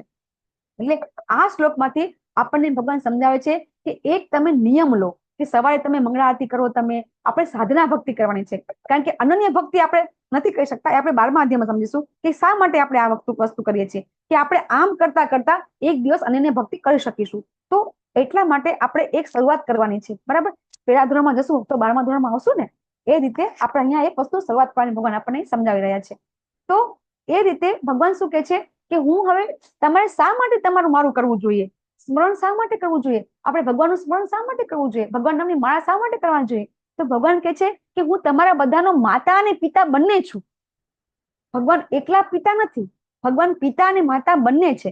તો આ વસ્તુ હું તમને કાલે પણ સમજાવ્યું હતું કે ભગવાનમાંથી આપણી ઉત્પત્તિ થાય છે તો માતા થયા ને, પાલન પોષણ કરે તો પિતા થયા, પણ ભગવાન આપણો બધાનો જન્મ છે એ ભગવાનના કારણે થાય છે. તો એના કારણે ભગવાન છે આપણા માતા પણ છે અને પિતા પણ છે. તો એ વસ્તુ ભગવાન અહીંયા આપણને સમજાઈ રહ્યા છે કે કઈ રીતે હું તમારું બધાનું જે પાલન પોષણ કઈ રીતે કરું છું, શા માટે માતા પિતા છું. તો ભગવાન શું કહે છે કે કારણ કે હું જ ઉષ્ણતા આપું છું અને વરસાદ પણ હું જ રોકી રાખું છું. અને ભગવાન છે ને સૂર્યને પણ રોકી રાખ્યા હતા, ખબર છે, ભગવાને સૂર્યને પણ રોકી રાખ્યા હતા. કોઈને યાદ આવે છે કઈને વસ્તુ? ભગવાન બધું જ કહી શકે છે. વરસાદ રોકી રાખે છે, વરસાદ આપી શકે છે, સૂર્ય રોકી રાખે છે, સૂર્યની ગરમી પણ ભગવાન આપી શકે છે. કયો દ્રષ્ટાંત છે ભગવાને આપણને સૂર્યને રોકી રાખ્યા હતા? કોઈ પણ મહાભારતના યુદ્ધમાં માતાજી. જી પ્રભુજી, મહાભારતમાં જયદ્રથને જયારે મારવાનો હતો ને ત્યારે ભગવાને સૂર્યાસ્ત કરી દીધો હતો, ખબર છે ને, કે એમને અર્જુનજીએ તો પછી શું કીધું હતું કે આજે જો જયદ્રથને નહીં મારું ને તો હું પોતે મરી જઈશ. પછી ભગવાન કે કંઈક કરવું પડશે, કે અર્જુને તો ખોટું કર્યું એમ. પછી ભગવાન તો આપણને ખબર છે ડગલે પગલે સહાયતા કરે છે. તો પછી ભગવાને એ વખતે સૂર્યાસ્ત કરી દીધો હતો. તો જો આ વસ્તુ સમજવા જેવી છે, જે ભગવાન હોય ને એ જ આવું કરી શકે, કોઈ બીજી વ્યક્તિ આવું કરી શકે નહીં. આપણે કોઈ જગ્યાએ શાસ્ત્રમાં કોઈ ક્યાંય એવું એક્ઝામ્પલ છે કે કોઈ સૂર્યને રોકી રાખ્યો હોય? કારણ કે એ શક્તિ ભગવાનની છે, બરાબર. એટલા માટે છે એ ભગવાન કરી શકે છે. અને આ વસ્તુ છે તમને મેં સમજાવી પહેલા પણ કે કઈ રીતે આપણે જન્મ મૃત્યુ થાય છે અને શા માટે આપણે વારંવાર જન્મ કરીએ છીએ, મૃત્યુ કરીએ છીએ. તો મેં તમને બહુ સરસ સમજાવી દીધું આગળથી કે કઈ રીતે આપણી ઈચ્છા છે, એ ઈચ્છા છે એના કારણે આપણે કર્મ કરીએ છીએ, અને એ સારા કર્મ કરીએ આપણે તો ક્યાં જઈએ? સ્વર્ગમાં જઈએ. ખરાબ કર્મ કરીએ એટલે પાછા આપણે નરકમાં જઈએ. ને સારા કર્મો કર્યા પછી પણ આ શ્લોકમાં ભગવાન શું કહે છે કે ક્ષીણે પુણ્ય મૃત્યુ લોકમ વિશંતિ. એ શ્લોકનો આપ્યો નથી પણ શ્લોકમાં એવું આવે છે કે જ્યારે કોઈ વ્યક્તિ છે એના પુણ્ય કર્મ પતી જાય એટલે પાછું એને મૃત્યુ લોકમાં આવવું પડે છે. વન ટાઈપ ઓફ આપણે જેને કહેવાય કે આપણી પાસે કાર્ડ હોય, એટીએમ કાર્ડ હોય, એનામાં આપણી પાસે બેલેન્સ હોય તો આપણે એટીએમ કાર્ડમાંથી પૈસા લઈ શકીએ, બરાબર. પછી બેલેન્સ ન હોય તો પછી આપણે બીજા પૈસા નાખવા પડે ને અંદર, બરાબર. પછી આપણે કઈ ભોગી શકતા નથી. તો સેમ જ્યાં સુધી આપણે સારા કર્મ કરીએ છીએ એટલે આપણે પુણ્ય કર્મ કરીએ છીએ, અને એ સારા કર્મના કારણે આપણને પુણ્ય ફળ પ્રાપ્ત થાય છે. પુણ્ય ફળ પ્રાપ્ત થાય તો ઉચ્ચતર ગ્રહ મળે આપણને, અને પછી એમાં આપણે સુખ ભોગી લઈએ એટલે પાછા આપણે આ બ્લોકમાં પાછા આવીએ છીએ. એવું ભગવાન કહે છે. આ રીતે જે ચકડોળ છે એ ચકડોળમાં આપણે બધા ફર્યા કરીએ છીએ, ક્યારે આપણે મુક્તિ પામતા નથી. દરેકે દરેક વસ્તુ છે આપણને બાંધે છે. પરંતુ જે લોકો ભગવાનનું સ્મરણ કરે છે ને એ લોકોની હું રક્ષા કરું છું, ભગવાન સમજાવે છે. આપણે ઘણા બધા એક્ઝામ્પલ છે, બરાબર, કે ભગવાને ઘણા બધા લોકોને ભગવાને પોતાનું એમનું જીવન છે એમાં ભગવાન રક્ષા કરી છે એમની. નરસિંહ મહેતાની પાસે તો ભગવાન 52 વખત આવ્યા હતા, બરાબર. એમની સહાયતા કરવા માટે ભગવાન કહે છે જે લોકો મારામાં શ્રદ્ધા રાખે છે, મારી ભક્તિ કરે છે, મને અન્યની ભક્તિ મારા સ્મરણ કરે છે, એમને માટે તો હું હંમેશા એમ કે સુલભ છું. એમને હું એ જ્યારે ઈચ્છા કરે ત્યારે એની પાસે હું જાઉં છું. તો એના માટે આપણી પાસે શ્રદ્ધા હોવી જોઈએ કે ના, ભગવાન આપણી પાસે આવશે. એવી શ્રદ્ધા. આ એક્ઝામ્પલ બહુ સરસ છે કે આ ખડવાળી બાઈ હતી, બરાબર. એને કઈ રીતે ભગવાન છે એને ખૂબ ભૌતિક સુખ સુવિધા આપી દે છે, અને પછી એ લઈને પણ એ બાઈ છે કે ના, મારે એ કાંઈ જોતું નથી, મારે તો ભગવાન જોઈએ છે. તો જ્યારે કોઈ વ્યક્તિને અપૂર્વ, જેને કે વિપુલ ધન સંપત્તિ મળી જાય ને, પણ ભગવાનને કોઈ જોઈ લે ને તો પછી એને એની પાસે બધું તુચ્છ લાગે છે. હવે અહીંયા ભગવાન સમજાવે છે કે પત્રમ પુષ્પમ ફલમ તોયમ યો મે ભક્ત્યા પ્રયચ્છતિ. અહીંયા ભગવાન પાછા આપણને કહે છે, આપણને 5મા અધ્યાયમાં તો કીધું હતું ભગવાને, પણ અહીંયા પણ ભગવાન કહે છે કે તમે જે કંઈ કરો એ પહેલા મને અર્પણ કરો. તો કોઈ એમ કે ના, અમે તો હજી ભગવાન અર્પણ કરી શકીએ એમ નથી. તો ભગવાન અહીંયા એમ કહે છે કે તું કાંઈ નહીં હોય તો તુલસી પત્ર હશે, તુલસી પત્ર ન હોય તો તમારા ઘરમાં ફૂલ હશે, ફૂલ ન હોય તો કઈ ફળ હશે, કોઈ બી ફ્રૂટ હોય, અને ફ્રૂટ એ કઈ ન હોય, પત્ર પુષ્પ કે ફળ ન હોય તો તોયમ એટલે કે પાણી તો બધાના ઘરમાં હોય. તો આપણે પાણીથી આપણે ભગવાનને આપવાની શરૂઆત કરવી જોઈએ. પાણીમાં તુલસી પત્ર મૂકી ભગવાનને ધરાવી અને આપણે ભગવાનને ચડાવી દેવાનું અને પછી એ પાણી આપણે આપણા મટકામાં નાખી દેવાનું કે જેથી કરીને બધા જયારે પાણી પીશે તો ચોક્કસથી એ પાણી પીશે એટલે ચેતનામાં પરિવર્તન આવશે. અને બધાના અત્યારે ઘણા ભક્ત એવા છે કે ચેતનામાં પરિવર્તન આવેલું છે. બરાબર.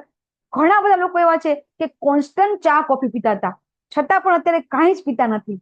આપણા ગુજરાતની અંદર ચા અને કોફી એકદમ સામાન્ય છે. આપણા ઘરે મહેમાન આવે એટલે આપણે સૌથી પહેલા કઈ ચા મૂકું. બરાબર. આપણે બધા આપણા ઘરમાં કોઈ બી મહેમાન આવે તો કોઈ વ્યક્તિ કે ના ચા નથી પીતા તો કે કોફી બનાવું. બરાબર. તો ચા અને કોફી બંનેની અંદર જેની કહેવાય કે કેફીન આવે છે અને એ કેફી દ્રવ્યના હિસાબે આપણે છે એ પી શકતા નથી. તો એ માટે આપણે છે એ બધું છે એ આપણે જેને કહેવાય કે છોડવું પડે છે. જ્યારે ભક્તિ કરવાનું ચાલુ કરીએ છીએ ત્યારે આવું બધું છોડવું પડે છે. તો શરૂઆતમાં પ્રયત્ન કરવા પડે છે પણ પછી હવે એ જે લોકો ડુંગળી લસણ નથી ખાતા બરાબર એને પૂછો કે હવે એની સ્મેલ પણ ગમતી નથી એ લોકોને. ઠીક છે. તો એ બધું છે ને આપણામાં ધીરે ધીરે આવી જશે. પણ એ ચેતના ક્યારે પરિવર્તન થશે કે જ્યારે આપણે ભગવાનને ધરાવવાનું ચાલુ કરશું ત્યારે. ઇવન પ્રભુપાદ છે એ આ વસ્તુ કરીને જ જે યુરોપ, અમેરિકા, લંડન, હવે આની અંદર તો બધા ઠંડા દેશ છે બરાબર. તો એ દેશની અંદર તો માંસાહાર અને નશો એટલે કે દારૂ એ તો કોમન છે. તો એવા બધા લોકોનું જે વ્યસન છોડાવ્યા હોય તો પછી આપણા લોકોના ડુંગળી લસણ નહીં છૂટી જાય, ચા નહીં છૂટી જાય. પણ એના માટે આપણે જેને કહેવાય શરૂઆત કરવાની છે, પ્રયત્ન. પણ પ્રયત્ન ક્યાંથી કરવાનો છે? આપણા નામ જપથી. ઉષાબેન હમણાં તમારી વાત લઈ લો આપણે. બરાબર. તો ભગવાનને આપણે આ કરીશું તો ચોક્કસથી ભગવાન પ્રસન્ન થશે અને ભગવાન આપણી પાસે પણ આવશે. બરાબર. તો ભગવાન છે એ બધું સ્વીકાર કરે છે. તો ભગવાન અહીંયા કહે છે યદ કરોસી યદ યત્નાસી યદ જુઓસી દદાસી. આપણે જે પણ ભગવાન અર્જુનને કહે છે પણ આપણે આપણી ઉપર જ લેવાનું છે કે આપણે જે કંઈ કરીએ, જે પણ ખાઈએ, જે પણ દાન કરીએ, તપશ્ચર્યા કરીએ એ બધું પહેલા ભગવાનને અર્પણ કરવાનું છે અને પછી આપણે છે એ ગ્રહણ કરવાનું છે. તો એ કઈ રીતે કરવાનું છે? તો શું ભગવાન છે એ ભગવાન બધું લઈ લે છે? આપણે જયારે વ્રત કરીએ છીએ તો સંકલ્પ કરીએ છીએ કે આજે હું વ્રત કરું છું ભગવાન, મારું વ્રત છે તું પૂરું કરજો. બરાબર. અને મને એમાં સફળતા પાવજો. તો આ તપસ્યા જે આપણે કરીએ છીએ તો ભગવાનને આપણે અર્પણ કરીએ છીએ તો ભગવાન એ લઈ લે છે? બરાબર. નથી લેતા. આપણે જે અન્ન લઈએ છીએ, અન્ન ભગવાનને ધરાવીએ છીએ તો ભગવાન એમાંથી ખાઈ જાય છે? કશું ખાતા નથી. પણ એમાંથી જે પાપનો ભાગ છે ભગવાન પોતે લઈ લે છે. ભગવાન છે એ એટલા બધા કૃપાળુ છે કે પેલા એમ કે છે કે મને આપો આપો આપો, બધું મને આપો, બધું મને આપો, બધું મને આપો. આપણને એમ થાય કે ભગવાનને શું જરૂર છે બધું લેવાની? પણ ભગવાન છે એ એટલા માટે કે છે કે તમારી પાસે જે પણ કંઈ છે એ બધું પાપથી દૂષિત છે. આપણી પાસે કંઈ પણ એક વસ્તુ એવી નથી કે જેમાં પાપનો ભાગ નથી. તો એટલા માટે એ દૂષિત વસ્તુ છે એને ભગવાન શુદ્ધ કરે છે આપણે જયારે ભગવાનને આપીએ છીએ ત્યારે. એટલા માટે આપણે છે ભગવાનને અર્પણ કરવાનું છે. તો પછી ભગવાન છે એ ભગવાનને જે અર્પણ નથી કરતા બરાબર. આપણે જોઈએ છીએ કે આપણા બધા ઘણા બધા એવા લોકો છે કે જે લોકો ભગવાનને અર્પણ નથી કરતા, ભગવાન નથી માનતા. ઘણા લોકો મારી વાત સાથે સહમત પણ નહીં હોય. બરાબર. કારણ કે મારી પાસે અહીંયા ઘણા બધા નવા જ ભક્તો છે તો એ લોકો કહેશે કે ના અમે તો ભગવાનને ધરાઈશું પણ નહીં, અમે ભગવાનની માળા પણ નહીં કરીએ. બરાબર. તો શું ભગવાન શું એમના પર દ્વેષ કરે છે? તો આ શ્લોકમાં ભગવાન સમજાવે છે કે હું સમો અહમ સર્વભૂતેષુ, હું કોઈનો દ્વેષ કરતો નથી, કોઈનો પક્ષપાત પણ કરતો નથી. બરાબર. પણ જે લોકો છે એ મારી ભક્તિ ભાવે સેવા કરે છે ને એ મારો મિત્ર છે. તો જે લોકો ભગવાનની ભક્તિ નહીં કરે, જે ભગવાનને ભોગ નહીં ધરાવે, જે ભગવાનની માળા નહીં કરે તો ભગવાન કહે છે કે હું એને પણ વરસાદે આપું છું ને સૂર્યપ્રકાશે આપું છું, એને ખાવાનું પીવાનું, એને બધી સુખ સુવિધા આપું છું. બરાબર. પણ જે મારો ભક્ત છે ને એ મારો મિત્ર છે. બરાબર. અને હું પણ તેનો મિત્ર છું. ભગવાન અહીંયા આપણને એ સમજાવે છે. તો ભગવાન છે એ બધા માટે છે એ હંમેશા ભગવાન બધા દરેકે દરેક જીવના પિતા હોય તો પિતા તો બધા માટે હંમેશા પરમ કૃપાળુ હોય અને બધા માટે સરખો જ ભાવ હોય ભગવાનનો. ક્યારે ભગવાન છે એ ક્યારેય કોઈ વ્યક્તિ પ્રત્યે ઓછાવતી પ્રતિભાવ રાખતા નથી. અહીંયા ભગવાન શ્લોકમાં એવું કહેવા માંગે છે. હવે અહીંયા ભગવાન હવે છેલ્લા શ્લોકમાં આપણને એમ સમજાવે છે કે આ શ્લોક છે ને આખી ભગવદ ગીતાનો સેન્ટરનો શ્લોક છે અને સૌથી ઇમ્પોર્ટન્ટ શ્લોક છે કે ભગવાનનું આપણે કઈ રીતે ભજન કરવાનું છે એ ભગવાન અહીંયા સમજાવે છે. આપણા જે 3 ગુહ્ય જ્ઞાન હતા ને, ગુહ્ય, ગુહ્યતર અને ગુહ્યતમ. તો આ ગુહ્યતમ જ્ઞાન છે કે આપણો ભગવાન સાથેનો જે સંબંધ છે એ કઈ રીતે પ્રસ્થાપિત કરવાનો છે એ ભગવાન આપણને આ શ્લોકમાં સમજાવે છે. ભગવાન આ શ્લોકમાં એમ કે છે મનમના ભવ મત ભક્તો, તારા મનને મારામાં પરોવી દે. શું કે છે? તારું મન મને આપી દે. તો આપણે તો હવે આપણું મન છે તો આપણે તો અલગ અલગ જગ્યાએ આપણી આશા છે, આપણી શ્રદ્ધા તો અલગ અલગ દેવી દેવતામાં છે. તો કે ના મારે તો એ દેવી દેવતાની પૂજા કરવી પડે. હું તમારી પૂજા હું નહીં કરું અથવા તો તમારું ચિંતન હું નહીં કરું, તમારો ભક્ત હું નહીં થઉં. બરાબર. તો તો ભગવાન શું કહે છે? કઈ વાંધો નહીં. પેલા ભગવાન કહે છે કે તું મારું ચિંતન કર, પછી કહે છે મારો ભક્ત થા, બરાબર, બધ ભક્તો. તો એ ન થાય તો કે તું મને મધ્યાજીમાં નમસ્કાર, તો કે તું મને નમસ્કાર કરીશ, બરાબર. ભગવાનની પૂજા કરશું આપણે. ભગવાન એક પછી એક કઈ નહીં આપણે કહીએ ને ઘણી વખત આપણે આપણું બાળક હોય એ આપણી વાત ન માને તો આપણે કેવું કહીએ? તો આ તો કરીશ ને, આ તો કરીશ ને, આ તો કરીશ ને. એવું ભગવાન આપણને કહી રહ્યા છે, આટલું તો કરીશ ને, આટલું તો કરીશ ને, આટલું તો કરીશ ને. જો તમે આટલું ખાલી આમ એટલું વિચાર કરશો ને કે ભગવાન આપણને એમ કે છે તું આ તો કરીશ ને, તું આ તો કરીશ ને, બરાબર. આવું તમે ખાલી મનમાં ભાવ રાખશો ને તો પણ તમને ભગવાન પ્રત્યે કંઈક કરવાની ઈચ્છા થઈ જશે. તો પછી ભગવાન શું કહે છે? તો ચોક્કસથી તું મને પ્રાપ્ત કરીશ. તો એટલા માટે આ શ્લોક છે આપણે આપણા જીવનમાં ઉતારી લેવાનો છે કે શરૂઆત ક્યાંથી કરવાની છે? તો કાંઈ નહીં કરવાનું, તો નમસ્કાર કરવાના, ભગવાનને બે હાથ જોડીને પ્રાર્થના કરવાની આપણે, બરાબર. પછી ધીમે ધીમે પૂજા કરવાની ચાલુ કરવાની. પછી પૂજા કરવાનું ચાલુ કરશું એટલે આપણે ભગવાનની આપણને માળા કરવાનું મન થશે, અને માળા કરશું તો ધીમે ધીમે આપણને માળામાં આપણને મન લાગી જશે. તો એ રીતે આપણું થશે. પણ એના માટે આપણે નીચે એકદમ આપણે ભગવાનમાં મન નહીં લાગે આપણું, કારણ કે આપણું છે એ મન છે. આપણને ભગવાન અર્જુનજીને આગળ પણ કહ્યું કે મન તો કેવું છે કે વાયુ કરતા પણ બળવાન છે, એટલા માટે આપણું મન લાગતું નથી. તો એ લાસ્ટ સ્ટેજ છે. તો એના માટે સૌથી નીચેનો સ્ટેજ છે એ ચાલુ કરવાનો. આપણે એમ કરતા કરતા કરતા કરતા આપણે ભગવાનના ભક્ત બનવાના પ્રયત્ન કરવાનો છે. જેથી કરીને આપણે શું કામ કરવાનું છે કે જ્યાં આપણે આત્મા પરમાત્માનું જે જ્ઞાન છે એ જ્ઞાનનો ઉપયોગ કરી અને આપણે ભગવાનના ધામ સુધી જવાનું છે. આપણે આ જ જે આપણને જો બહુ સુખ લાગે છે આ દુનિયાની અંદર, આપણને બહુ મજા આવે છે, ખરેખર મજા નથી. ભગવાન એ સમજાવે છે અને ભગવાન કહે છે કે તું મારી પાસે આવ. શું કામ આવ? તો કે તું મારો ભક્ત છે, તું મારું બાળક છે, તું મારી પાસે પાછો આવ ભગવાન. અને એટલા માટે ભગવાન આપણને આ શ્લોકમાં કહે છે કે તું આ પ્રમાણે તું મારી ભક્તિ કર અને એ રીતે તું મારી પાસે આવીશ તો ચોક્કસ મને પ્રાપ્ત કરી શકીશ. તો આવી રીતે ભગવાનની ભક્તિ કરીને અત્યારે કરોડો લોકો ભગવાનના ભક્ત થયા છે, એક બે નહીં, બરાબર. આખા વર્લ્ડની અંદર ભગવાન શ્રી કૃષ્ણના જ ભક્ત થયા છે. તમે જોશો કે કોઈ જગ્યાએ વર્લ્ડમાં એક જ પરમેશ્વર છે એવું માનવા વાળા, અત્યારે એક જ છત્રછાયામાં રહેવા વાળા ફક્ત ભગવાન કૃષ્ણના જ ભક્ત છે. અહીંયા અમારા સિટીની અંદર પણ છે, ઓસ્ટ્રેલિયાથી પણ બધા જેને કહે કે ભક્તો છે, ભક્તિનો પ્રચાર કરવા માટે આવે છે. શું કામ આવવું પડે એ લોકોને?